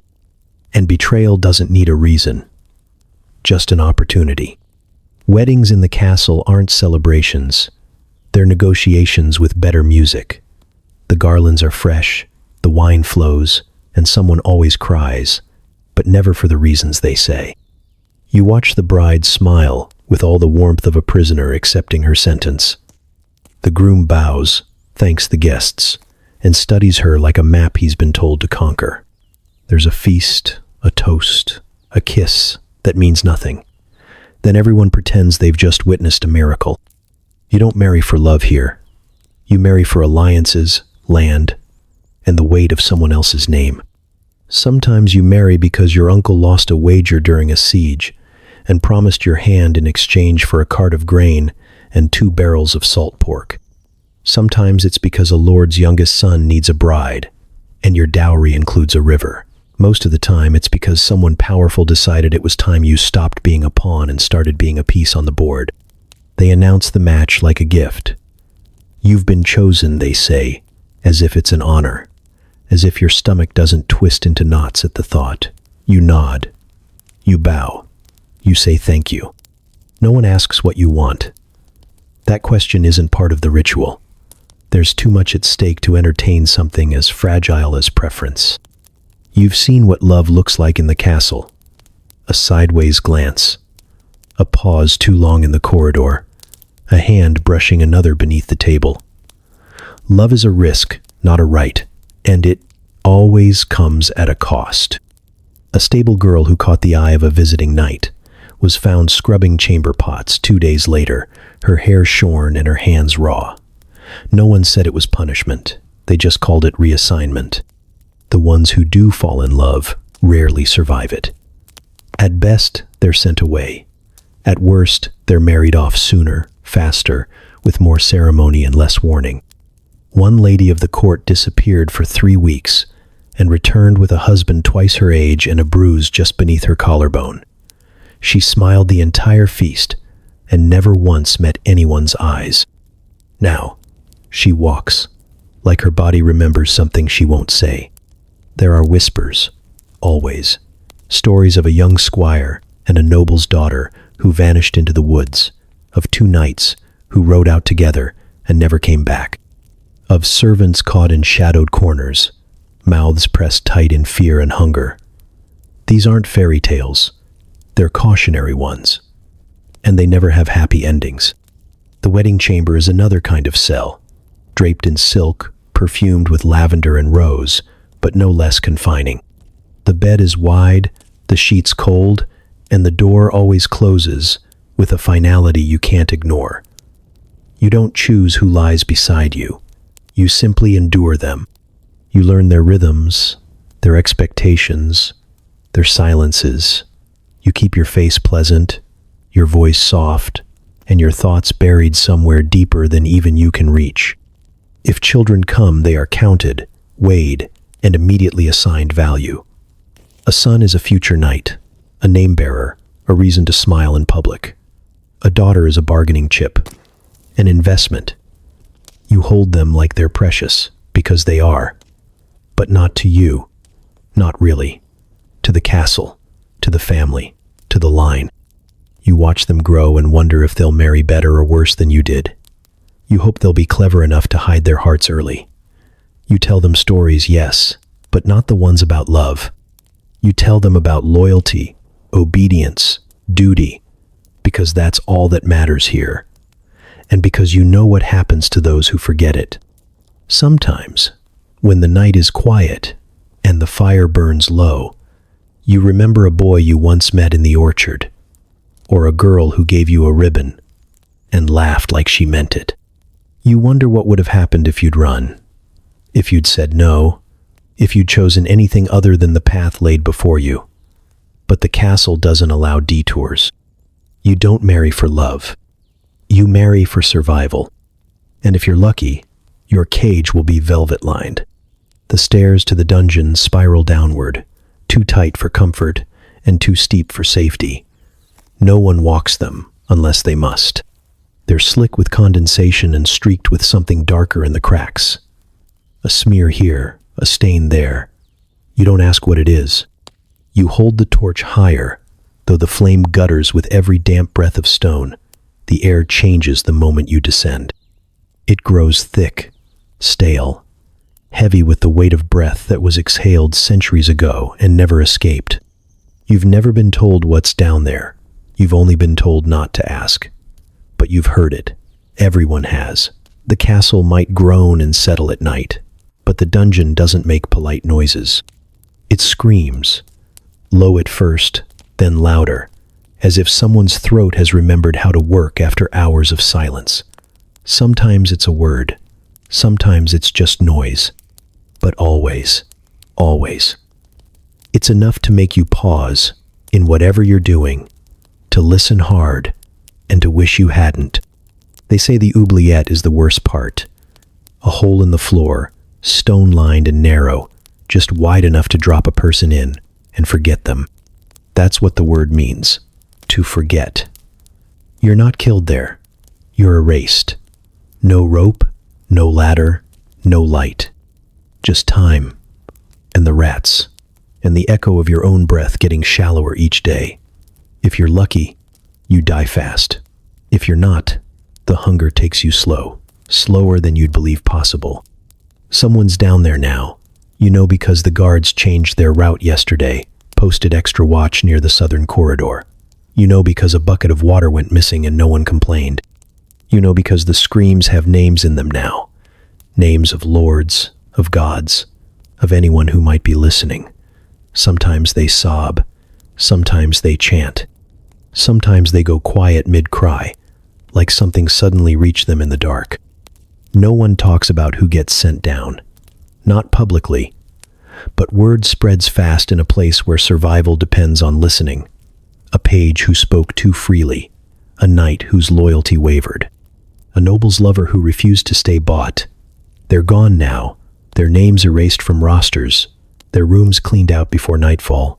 Their fate sealed in silence. And the clink of chains echoing underfoot.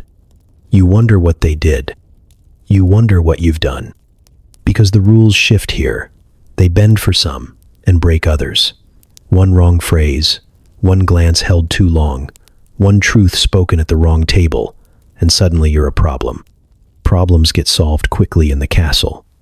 Sometimes with poison, sometimes with exile, and sometimes with a quiet trip down the south stairs, flanked by guards who won't meet your eye. The chains are real.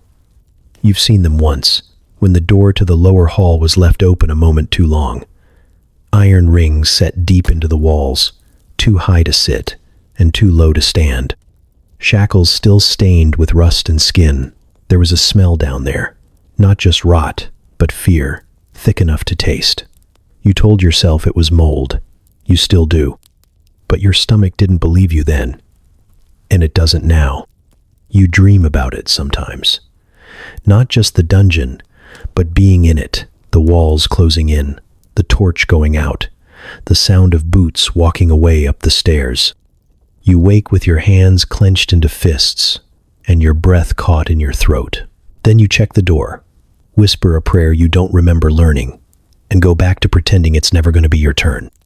But deep down, you know, no one's safe here. Not really. The dungeon waits for everyone. It just hasn't picked you yet. The tower rises above the rest of the castle, like a finger pointed at the sky in accusation. From below, it looks noble, defiant even. But once you're inside, the illusion dies. The air is colder there, sharper, thin as old paper. Stone walls wrap around you like they're waiting for you to break first, and they usually don't have to wait long. You climb the stairs one step at a time, spiraling upward, counting each turn as if it might save you. The stairs are narrow, slick with moss in some places, ice in others. There's no railing. Nothing between you and a long, ragged tumble into the dark. You keep one hand on the wall, even though it's damp and clammy like a dead man's skin. The torch you carry sputters with every gust of wind sneaking through the arrow slits, and still the shadows multiply. There are doors at certain landings, thick oak things bound in iron. Behind some, nobles are locked in quiet disgrace, exiled not to distant lands but to height. They sit in rooms with a single window and a view of everything they used to own. You don't hear them often, but you know they're still there. Occasionally there's a cough, a clink of a plate, a sob that slips through the stone, like a draft. You once passed a boy bringing food to the topmost chamber. His eyes were hollow. His hands trembled as he held the tray. You asked who it was for. He said nothing, just shook his head and kept walking, slower than he needed to, like he was afraid of arriving. They say the tower is for reflection, for penance, for silence. But really, it's for forgetting. No one climbs the tower unless they're being punished, protected, or erased. Sometimes all three. It's not a prison, officially, but prisoners live there.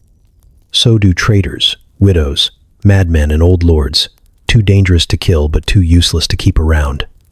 It's where you send someone when you want them to suffer quietly. The madness comes fast up here. Maybe it's the cold. Maybe it's the stillness. Maybe it's the way the wind howls against the walls every night, like it's trying to dig through and pull the soul out of whoever's left inside. You've heard them talk to themselves, those who lasted more than a week, whispering names into the stone, making bargains with birds that land on the window ledge, laughing without any rhythm, without any reason. One knight threw himself from the highest window last winter. They said it was the guilt, or the fever, or both. They never found his body. The snow took it, or the dogs did. No one asked too many questions. Another noble vanished completely. The guards swore he was there at sunset. By morning, the room was empty, and the window unlatched. No footprints, no blood. Just a cold plate of food and a letter no one could read. The tower plays tricks. It warps time. Days pass without meaning. The bells don't reach this high. You lose track of the sun. Meals come irregularly. Sometimes twice in a day, sometimes not at all. You knock for warmth, for water, for noise. No one answers. You begin to wonder if you're still real, if you ever were. Those sent up rarely come down. If they do, they're different, paler, quieter, eyes ringed with something too deep for sleep to fix. You've seen one or two re-enter court life, smiling with lips that don't move quite right. People treat them gently, like cracked glass. But no one trusts them. Not really, because everyone knows the tower doesn't give you back the same person. It takes something. Every time. Sometimes it's memory. Sometimes it's loyalty. Sometimes it's your name. The tower doesn't care why you came, only that you did. And when the door closes behind you, the rest of the world keeps turning without you, as if you were never there at all. The first time something falls on you from above, you tell yourself it's dust. Maybe a flake of dried mortar. You brush it away and move on. But it happens again and again. Little specks, black or gray, sometimes still twitching. They land in your food, your hair, your open mouth if you're unlucky enough to yawn near a window. Soon you realize it isn't dust. It's part of something alive. Something living just out of reach, in the hidden world above your head. The ceiling in the great hall is beautiful. Carved beams, heavy arches, centuries of soot darkening the wood to a glossy black. But beauty fades the closer you look. Behind the ornamentation is a war zone, a territory ruled by wings, claws, and droppings. You can't see them clearly during the day, but you hear them. Shuffling, rustling, tiny skittering feet crawling across beams that groan when the wind shifts. The ceiling creaks like it's whispering secrets, and those secrets always land in your bowl of stew. The pigeons are the worst. Fat, arrogant things that perch just above the chandeliers. They coo all day like bored nobility, and leave reminders of their presence in greasy white splatters across the stone floor. No one can stop them. Nets have been tried. Spikes, scarecrows made of rags, and broken broomsticks. One servant even tossed a lit torch toward the rafters in frustration. He missed. The torch didn't. It started a fire that took 3 hours to put out and cost the steward 2 fingers. The pigeons came back the next day. Bats claim the night. When the last torch is snuffed and the castle sinks into cold silence, they emerge like a curse. Silent, sudden, everywhere. You'll feel one brush past your ear like a whisper made of leather. You'll see shadows dart across the walls, twisting like smoke. You tell yourself they're eating the bugs, that they're helpful. But then you wake up to something warm and soft in your bedroll, and when you grab it, it screams and bites. You don't scream, because that would be weakness, but you bleed anyway. And still, the mites win. They're invisible at first. Hiding in the hay stuffed between beams for insulation, nesting in thatch, burrowing deep into warm crevices high above. You feel them long before you see them. A prickling on your neck, a bite on your thigh, a trail of welts crawling across your ribs. They don't care if you're clean. They don't care if you're noble. They fall from the ceiling like snow. Tiny parasitic snow that burrows into your tunic and drinks your blood. You know it's the ceiling. You know because when you sleep in the courtyard, the itching stops. When you stay near the hearth, it slows. But in the center of the hall, beneath that grand ancient roof, the crawling always returns. You watch others scratch too, pretending it's just an itch. No one wants to admit they've been conquered by something too small to see. That would mean surrendering to the unseen. Servants mutter about cursed beams, about infestations that no fire can kill, about birds that aren't birds and bats that don't cast shadows. Some swear they've heard voices from the rafters. Not human voices. Dry, papery things that chitter and mock, speaking in a tongue no one dares translate. They speak of movement in the straw above the chapel, of a shape with too many legs slithering across the ceiling during Mass. The priest said nothing. He just prayed harder. No one climbs into the rafters. Not anymore. The last man who did never came down. They found his boot, a week later, wedged between 2 beams. It was still warm. You start wearing your cloak over your head. You eat quickly and keep your mouth shut. You avoid looking up. You avoid standing still beneath the widest beams. You joke that the ceiling hates you. But deep down, you're not joking. Because it does. It watches, it waits, and it always finds a way down. The castle smells like old breath trapped in stone. It clings to the walls, to the rushes, to the folds of your tunic. Sweat, smoke, rotting wood, boiled meat, and something faintly metallic, like blood, that dried long ago and refused to forget. You notice it most when you come back from the outside. Fresh air is dangerous like that. It reminds you how far you've fallen. There's no soap, not real soap anyway. If you're lucky, someone crushed some herbs into lard and called it cleansing. More often you're given ashes, actual ashes. Cold, gray grit from the hearth. You mix it with a little water, rub it on your skin until it stings, and rinse with whatever you can find. Barrel water, rainwater, or the thin trickle from the cracked cistern near the lower courtyard. You don't feel clean afterward. You feel scraped. To brush your teeth, you chew twigs. You've snapped more than one, trying to find one that's not too bitter, not too splintered. You run the frayed end over your teeth, scraping off the grime, hoping it gets under the film of old meat in yesterday's stew. Your gums bleed by the second stroke. You spit out pink water, rinse, repeat. Some people don't even try. You can smell it on them when they talk. Breath like curdled milk and spoiled onions. Bathing is a production. First, you need a tub, which is more a barrel sawed in half than anything inviting.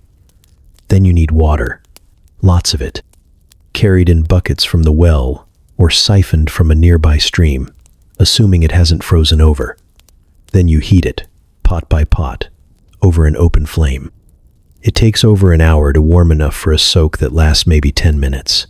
And then you're expected to pour the water out so someone else can use the tub. Sometimes, they don't even bother emptying it between turns. You try not to think about that. There are no towels, just old cloths that never quite dry and always smell faintly of mold. You dry yourself by the fire if you're lucky, by wind if you're desperate, and you pray the cold doesn't crack your skin open like old leather. Because once you break the skin, it doesn't heal quickly here. Infection comes fast, riding the damp air and the dirty nails of your neighbors. You wash your clothes maybe once a month. That means dragging them down to the stream, pounding them on rocks, and holding your breath as the color of the water darkens. They never really come clean, just less filthy. The mud never fully lifts. The stains set like stories.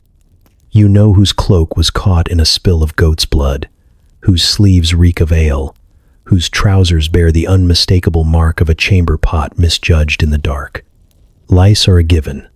You pick them from your scalp like seeds from bread. You burn them between your fingernails. Fleas burrow in the seams of your socks. Mites live in the folds of your cloak. There are salves, greasy, foul-smelling things made from pig fat and crushed mint. They keep the worst infestations at bay. But you still itch. You always itch. And when you don't, that's when you worry. Because a lack of itching sometimes means the parasites have burrowed deeper, past skin, into tissue, into places you can't reach. Privy smells cling to you, no matter how far you walk from the castle walls. Your boots track waste from the courtyards. Your hands carry traces of everything you've touched. Torches, door handles, half-rotted bread, someone else's shoulder.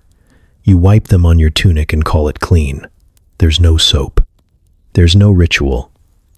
There's only the hope that whatever's growing under your nails won't kill you.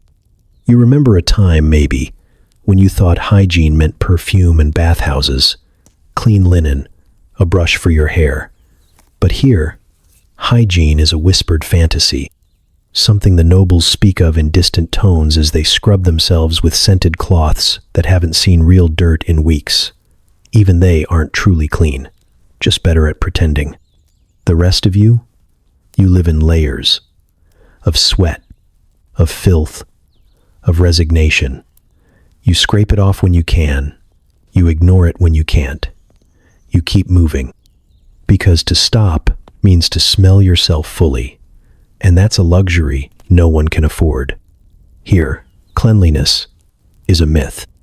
Survival is the only ritual that matters. It always starts with a cough. Just one. Dry at first, hidden behind a sleeve, ignored like a fly buzzing in the corner of a room. But it echoes in stone halls, and before the day ends, you hear another, then 3, then too many to count. No one says anything at first. They just pull their cloaks tighter and pretend their throats aren't tightening. But by nightfall, the fever has a name. They don't ring alarms in the castle when someone gets sick. There's no bell to warn you that death is walking the corridors again. You just notice the silence. Someone misses their shift. A chamber door stays shut. Trays begin to pile outside rooms where no one answers anymore. That's how you know. The plague isn't polite. It doesn't announce itself. It waits. Then it pounces. The fever rooms are cold. Not to keep you comfortable. Nothing is ever comfortable. But to slow the rot. You're laid out on straw that hasn't been changed in weeks, alongside others already muttering nonsense to the rafters.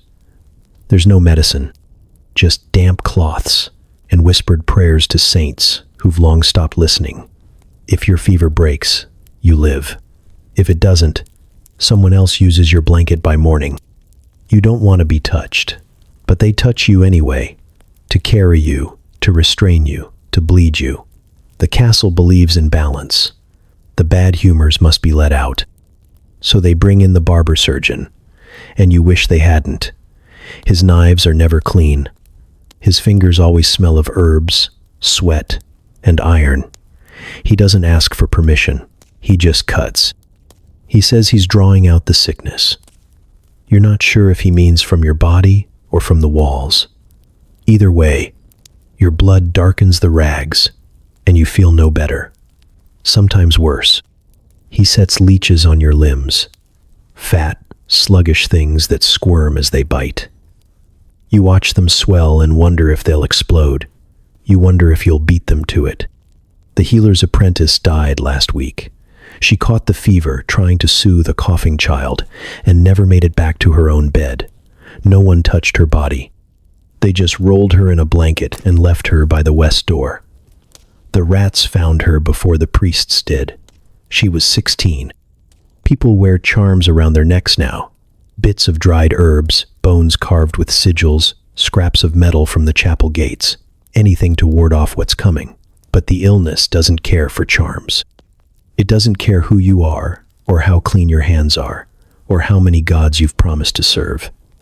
It takes what it wants, and it leaves nothing but sweat-soaked beds and the echo of screams. The worst part isn't the pain. It's the waiting. You feel fine for a day. Then your joints ache. Your eyes sting. Your gums bleed when you spit. You tell yourself it's the weather, that the stew was off, that you slept poorly. But you know. You always know. Some try to run. They leave the castle in the middle of the night, barefoot and wild-eyed, thinking the wind and open fields will save them. Most don't make it to the gates. Those that do rarely make it back. You hear stories from the guards, how they find the bodies face down in the mud, mouths open, throats raw from screaming. And still, the castle continues. Meals are served, doors are locked, chores are done. The sick are ignored unless they collapse in the halls, in which case they're dragged aside with the same urgency as sweeping ash from the hearth. Life moves forward. Because if it stopped for every death, the whole place would grind to dust in a month. You carry a handkerchief now. Not because it helps, but because it hides. You cough into it and lie about the sound. You claim the chill of the cellar has your chest tight. You smile when others look, but not too wide. Never too wide. Because fear spreads faster than fever. And in the castle, illness isn't a guest. It's a ruler. One that doesn't knock. The chapel smells of melted wax and damp stone. It's supposed to be a place of peace, of clarity, of divine shelter in a world thick with mud and betrayal. But the second you step inside, you know it's just another room with secrets, the kind that cling to the floor like dried blood, the kind that echo in whispered prayers and eyes that never close all the way. The altar is simple, wooden, scorched at the edges from a fire no one speaks of anymore. A tattered cloth hangs over it, once white, now closer to the color of old teeth. Candles flicker along the walls, their light more shadow than glow. You kneel at the bench, back stiff, eyes forward, hands folded like you remember from childhood. You recite the prayers. You move your lips, but your thoughts are not with heaven. They are with the man behind you who hasn't blinked in a full minute. The chapel is never empty. Someone is always watching. A rival, a spy, a friend whose loyalty you no longer trust. You see them in the corners of your eye, cloaked and still, hands clasped like saints. But no one is here just to pray. They come to listen, to scheme, to judge how long you kneel and what names you murmur. The priest walks slowly. He wears black, even when he doesn't have to, as if mourning something you can't name. He smiles often, too often. His sermons are gentle, but his eyes scan the room like he's tallying souls, weighing each one like meat. He speaks of sin, of salvation, of the narrow path to grace. But his hands are soft and clean, unlike the ones who serve real gods with dirt under their nails and truth on their tongues. Last month, a noble confessed too much. His body was found near the well, face down, with hands bound and lips sewn shut. The priest led the funeral procession. He wept.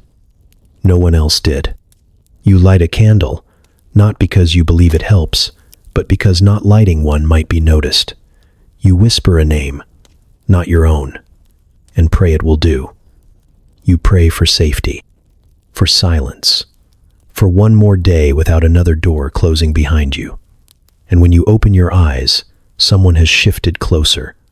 You don't turn to look, you just know. A soldier confessed his doubts aloud once, said he didn't think heaven was listening anymore.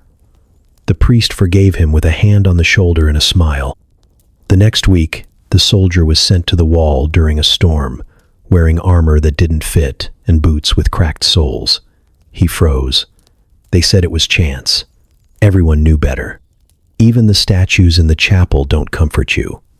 Their faces are worn smooth by time, their eyes gone, their mouths twisted by moisture and rot. They stand in niches, looming over you like witnesses, not guardians. You wonder if the saints remember who they were supposed to be. You wonder if they ever did. Sometimes, confessions disappear, written ones, placed carefully in the box by those too frightened to speak. You slip one in once. 3 lines about something you saw in the kitchens, something that could ruin someone. The next day, the box is empty. The cook is gone.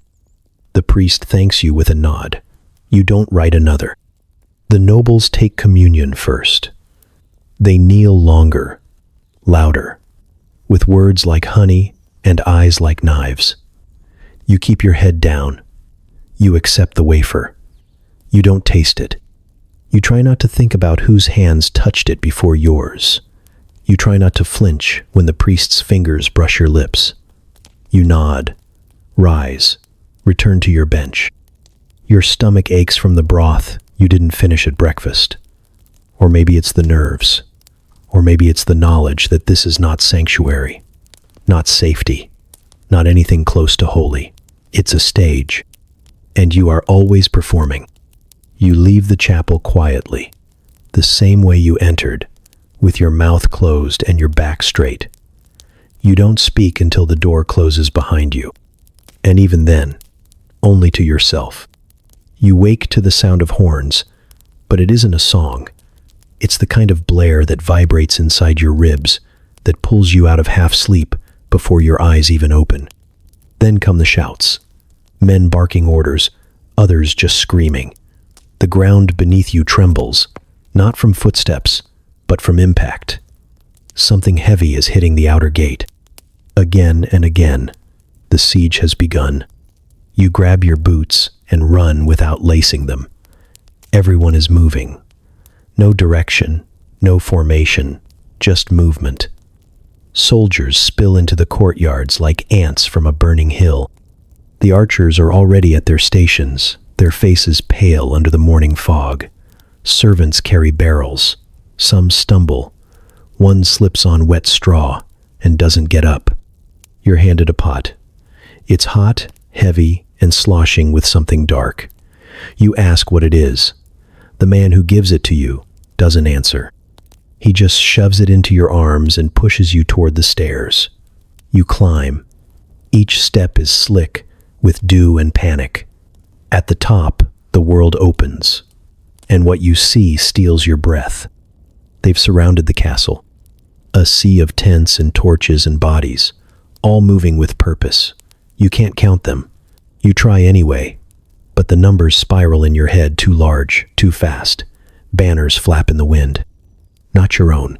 The enemy has names you know, and names you don't. Some once dined in the very hall you served in last week. They're here now, not for bread, but for blood. You're told to hold the wall. So you do.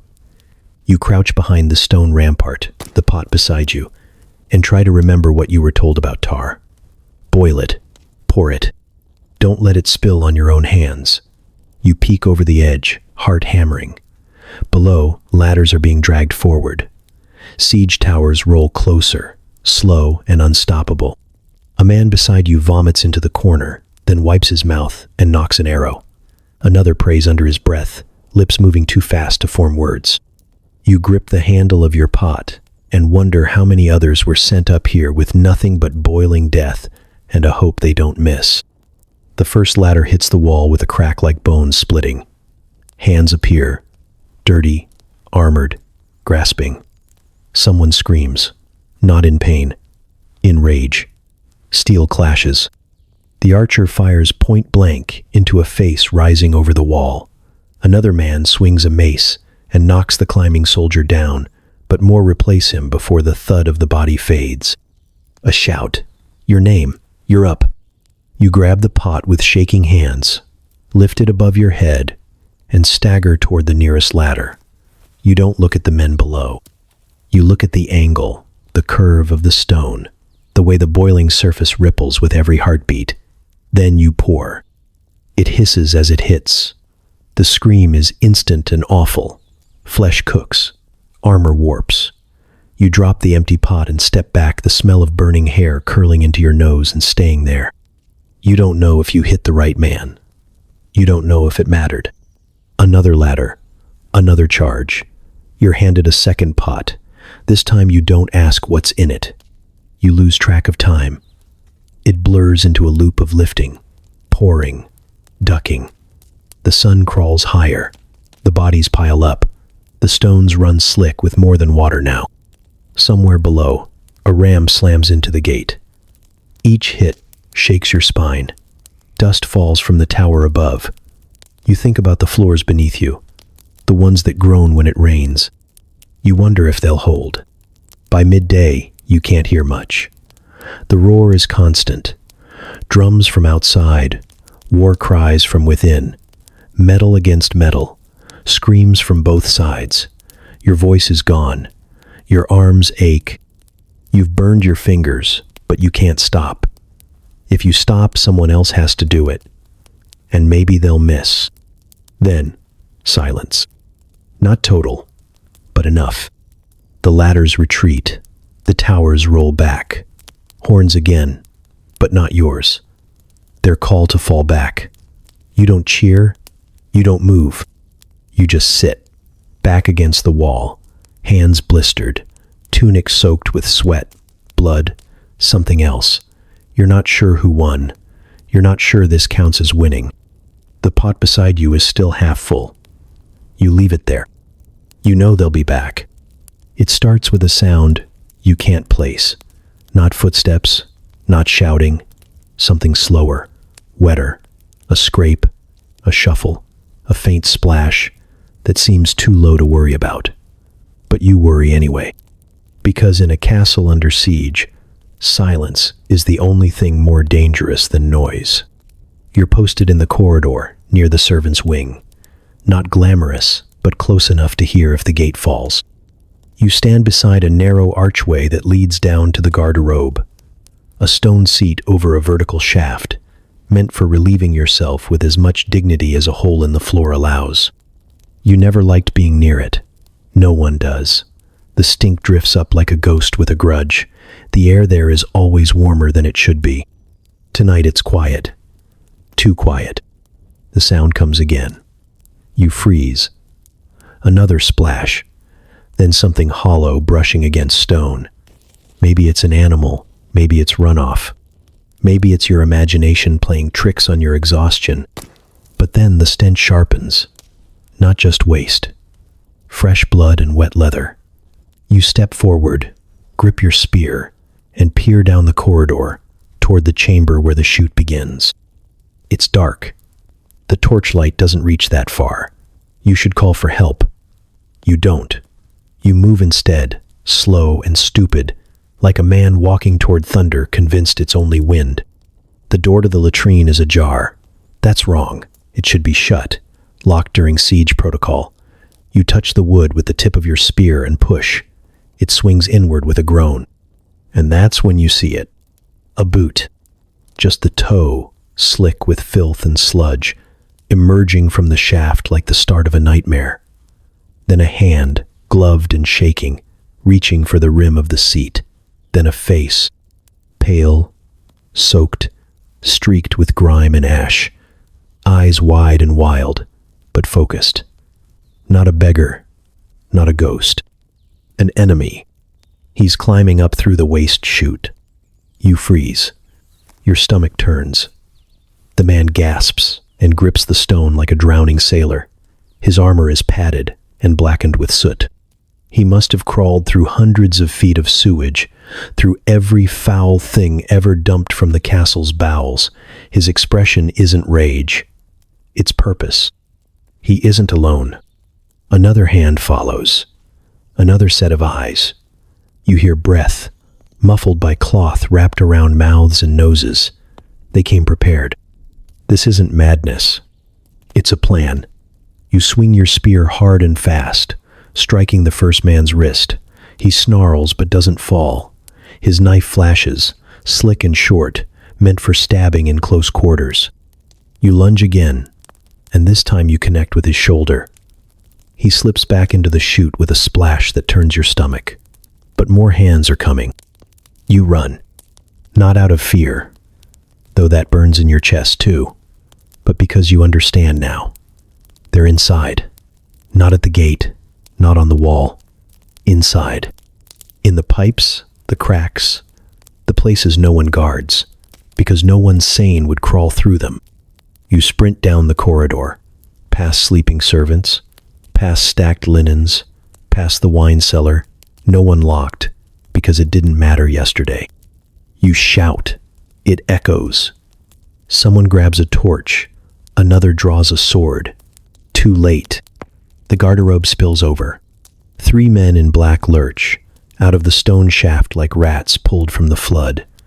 They're covered in waste, steaming in the cold air, eyes burning through slits in cloth masks. One slips on the floor. Another drives a blade into the chest of a boy barely old enough to shave. The third runs toward the stairwell, toward the great hall. The castle isn't a fortress anymore. It's a funnel. Everything narrows. The halls twist. The guards panic. No one knows where to run or what to protect. A woman throws boiling wine.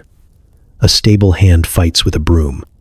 The men who came through the latrine aren't many, but they're already too far in. And now they're not alone.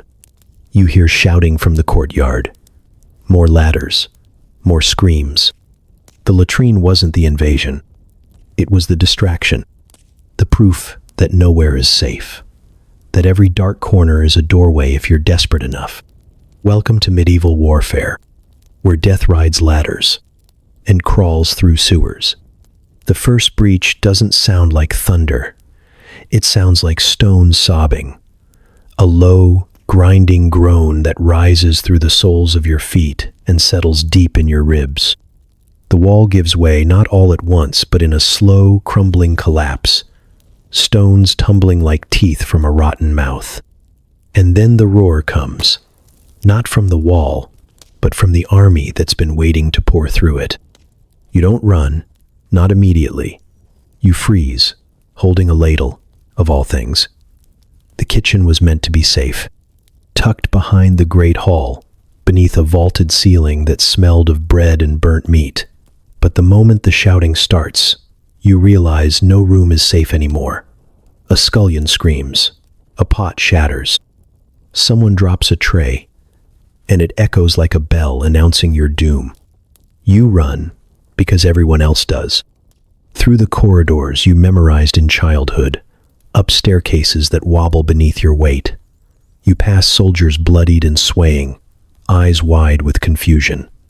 Some raise swords, others raise hands. None of them know where the enemy is anymore, because now they're everywhere. The fire spreads faster than the swords. A tapestry ignites near the chapel. Arrows tipped in flame arc through windows high above. The smoke doesn't wait. It follows you, clings to your skin, fills your mouth, until you're coughing more than breathing. In the great hall, chaos wears velvet. The nobles haven't prepared for this. Not really. Their escape plans involve messengers and delay. Their boots are decorative. Their cloaks catch fire easier than hay. One trips over a bench and is trampled by his cousin, who carries a goblet and nothing else. Another slaps a servant for being too slow, then turns and begs that same servant to save his wife. The servant vanishes, so does the wife. You find the heavy oak table at the center of the room, the one where they held feasts and whispered treason, and you dive beneath it. Your knees hit stone. Your breath comes in ragged bursts. You can hear your heart louder than the battle. And still, you do not move. From your hiding place, you see feet. Some bare, some armored, one pair dragging, as if their owner is already half dead. Screams ripple through the room like waves crashing against a broken shore. Steel rings on steel, wood splinters. Someone calls for mercy. Someone else laughs. A man falls beside your table. You don't look at his face. You don't want to know who he is. He doesn't move again. The smoke thickens. It seeps under the table, wraps around your legs. You stifle a cough and squeeze your eyes shut. You try to pray, but the only words that come are names, yours. The people you've served, the ones who are likely dead now, the ones who might have betrayed you yesterday. You hear the front doors crash inward. Wind and ash rush in. The invaders don't wear your colors. They don't care about who sat where. They don't ask for surrender. They split the world open one step at a time. Someone flips the table. You roll. Your hands hit something wet. Wine or blood, you can't tell. You scramble beneath a bench, breath catching in your throat. A soldier sees you. His eyes are gray. His face is blank. His sword rises. He stops. Not because of mercy, because another man tackles him from the side. They crash through a burning beam, and neither gets up. You don't question it. You crawl. Through soot, through debris, through what used to be the place you served, ate, laughed, feared. You don't know what's left outside, if anything, but you know what's behind you now. A castle not dying. A castle already dead. The battle ends, but nothing feels over. The horns stop. The shouting fades. The clang of swords and the crack of splintering shields dissolve into silence, thick and unnatural. You wait for the sound of celebration, for music or cheers, or even the rattling stomp of victory. It never comes. Only wind now sifting through ashes and bones. They didn't raise the castle. That would have been a kindness. Instead, they took what they wanted: gold, weapons, silk, and left the rest to rot. Fires still smolder in the west wing, painting the sky with a haze that never lifts. Stone blackens, but refuses to fall. The gate still stands, though crooked. The well is poisoned, the chapel looted. The courtyard is a graveyard with no markers, only stains. You're still alive, but it doesn't feel like survival. The people left behind don't speak unless they have to. Words are rationed now, like bread. Some sit in corners with hollow stares and hands that tremble when touched. Others bury themselves in useless routines, sweeping soot, sorting burnt linens, patching windows with cloth that can't stop the wind. You wander between them, unsure if you're one of them or something else entirely. Rot sets in faster than rebuilding. The air is damp with sickness. Coughs echo down the halls like reminders that death still lives here, just quieter now. The fever takes 3 more before week's end. There's no burial, just cloth-wrapped bundles dragged to the garden and left beneath scorched hedges. No one has the strength to dig. Food is worse than scarce. The invaders strip the stores, down to the grain sacks and salted pork. All that remains is a few rotting turnips and a bucket of weevilled flour. You boil roots until they disintegrate. Drink broth that tastes like earth and metal and pretend it helps. Hunger dulls the senses first, then the soul. And still, you don't leave. There's nowhere to go. Outside the walls is winter and wild dogs and raiders looking for what little the victors missed. Inside is cold stone and fewer friends every day. Those who were nobles walk like they're still owed something. Those who were servants have stopped bowing. The hierarchy cracks, then shatters. Titles mean nothing when everyone is filthy and barefoot. Fights break out in the corridor outside the old armory. Over bread, over blankets, over a dry place to sleep. One man pulls a knife and cuts another from ear to chin.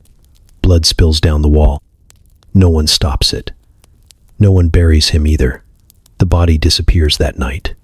No one asks where it went. You find yourself watching people more closely, listening to their silences. The old steward clutches his ledger like it will protect him. A maid hoards beeswax candles in her mattress. The blacksmith sharpens knives and stares too long at everyone who walks past. Trust has become a memory. You catch your own reflection in a shattered goblet. Your skin is gray, your eyes sunken. You look like a ghost haunting your own life. You can't remember the last time you slept through the night. Every sound startles. Every shadow feels like a blade. Someone starts talking about rebuilding. Someone else laughs in their face. A boy dies from an infected wound. No one knows who he belonged to. A girl vanishes one night after asking for firewood. The next morning, her shoes are found by the gate. You keep your mouth shut and your back to the wall. You don't go anywhere alone. Hope is a dangerous thing now. It makes people desperate. It makes people cruel. The castle still stands, but it's hollow. A shell filled with echoes and smoke. You hear whispers about leaving, about sneaking into the forest, about finding another lord, another cause, another place untouched by flame and rot. But you've seen what's out there. You've seen what's inside. You stay, because at least here, the ghosts know your name. It begins with the smell, not the rot of food or the lingering stench of the latrine chute. This is different, thicker, sweet and sour all at once, like meat left in the sun with a sheet of milk-curdled air over it. It seeps into the fabric of your tunic, into your hair, into the cracks of your teeth. You scrub your skin with ashes and cold water, but it doesn't lift, it doesn't fade, it just becomes part of you. The bodies were never buried. There were too many, too fast, and not enough hands to carry them. At first, people tried. Wrap them in old cloaks, drag them to corners of the courtyard, line them against walls like they were waiting for something. But the ground was frozen. The shovels were broken. No one had the strength, and eventually, no one cared. Now they lie where they fell, under shattered beams, behind overturned tables, piled like firewood in the chapel's cloister, their limbs twisted and pressed tight, eyes wide and staring. Some are missing faces. Others are too blackened to recognize. A few are still warm. You stop checking after the second one. At night, you hear whispers. Not voices exactly. More like breath that forgets to leave the room. You tell yourself it's the wind or the shifting of burnt wood. But then, the whisper follows you down the corridor, and it knows your name. You sleep on stone. You used to have straw, but it crawled with lice. And someone stole your blanket 2 nights ago. You lie down with your back to the wall and your face toward the doorway, just in case. You haven't closed both eyes in days. You try, but every time you do, you see them. Not the dead, the dying. The boy with the split lip who asked for water. The girl with blood in her teeth who didn't scream.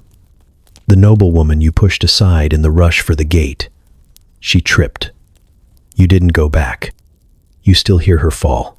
It loops in your head like a song with no end. Guilt curls itself around your ribs. It isn't loud. It's a constant pressure, like a hand just beneath your skin, tapping once every few minutes to remind you. You tell yourself you did what anyone would have done, that survival isn't a crime, that you didn't mean to leave them, that you couldn't have saved them. But the dead don't need your excuses. They just keep showing up. You see one near the well, a man with no lower jaw, his tongue swinging like wet rope. You blink, and he's gone. You smell her perfume, rose and vinegar, the scent Lady Tamsin always wore. But she burned with the chapel. You saw her dress catch. You still hear her shriek. You stop eating the bread. The last batch tasted off, bitter, like the edge of old coins. Someone said it might be spoiled, the grain infested. Someone else said the sickness is in the flour now, mold that makes your tongue swell, your mind melt. Hallucinations, madness. You don't know if what you see is real. You don't ask, because asking means someone might answer. The stench is everywhere now. In the rushes on the floor, in the folds of curtains that once lined the great hall. It leaks from the walls like old secrets. You breathe through a cloth soaked in vinegar when you can find some. Most days, you don't bother. It's part of life here now. Death doesn't knock anymore. It just lingers. Someone tries to light a fire in the east wing to burn the worst of the dead. The smoke rolls through the corridors, thick and greasy, and someone else chokes to death. You think about running. You think about hiding. You think about standing very still and letting the ghost take you, just to see if they really can. You choose to stay awake instead. You sit against a cold column, knees tucked to your chest, eyes wide, watching the darkness shift around the edges of the room. You hum quietly. Not a tune, just a note. A sound to remind yourself you're still breathing, that you're still here. And every so often, the shadows hum back. You wake up every day, which is more than most can say. But the word alive doesn't mean what it used to. It doesn't mean whole. It doesn't mean safe. It just means you're still breathing. Part less. And that breathing still hurts. Your back screams every time you stand. Something cracked weeks ago when the ceiling beam collapsed and you dove too late. No one looked. No one asked. You tied it tight with a strip of cloth and bit down on a spoon to keep from yelling. That spoon is still hidden in your pocket, not because you need it, because it's the only thing you own that hasn't been taken. Your teeth are gone. Most of them anyway. A punch during the food riot loosened 3. One fell out on its own. The others you pulled yourself, in a moment so quiet and bloody, it almost felt sacred. You buried them behind the old stables. Don't know why. Maybe because even broken things deserve a place to rest. You haven't smiled in months. You're not sure if your face remembers how. When you try, your skin pulls in all the wrong ways. It feels like faking joy in a graveyard. There's no one left to smile at. No jokes worth telling. Just days that bleed into nights, that cough up more days. You keep moving because if you stop, something inside you will rot. The castle is quiet now. Not peaceful, just quieter. Fewer footsteps, fewer voices. The moans of the dying stopped weeks ago. The rats don't even bother hiding anymore. They dart between boots and climb across the tables like they own the place. You don't blame them. They do. You found a piece of glass once and looked at yourself. Big mistake. Your face isn't your own. Hollow cheeks, yellowed eyes, scars you can't explain. There's dirt that won't wash off no matter how long you scrub. A line across your neck where the collar used to rub raw. And something else. Something behind your eyes you can't name. It wasn't there before. You used to keep count. The days, the dead, the times you were almost killed but weren't. But numbers started to feel like lies. You stopped sometime after the snow came. Or maybe before. Time doesn't pass here. It drips. Slow and thick, like tar sliding down the side of a cracked wall. Others still shuffle around. Survivors, like you. They don't talk much, just nod sometimes, barely more than a twitch. Everyone has a story, but no one wants to hear it. There are no heroes left. Only people who didn't die when they probably should have. You wonder sometimes if that's worse. There's no plan, no rebuilding, no future. The idea of a future makes you laugh. Not out loud, never out loud, but deep in your chest where the sound dies before reaching your mouth.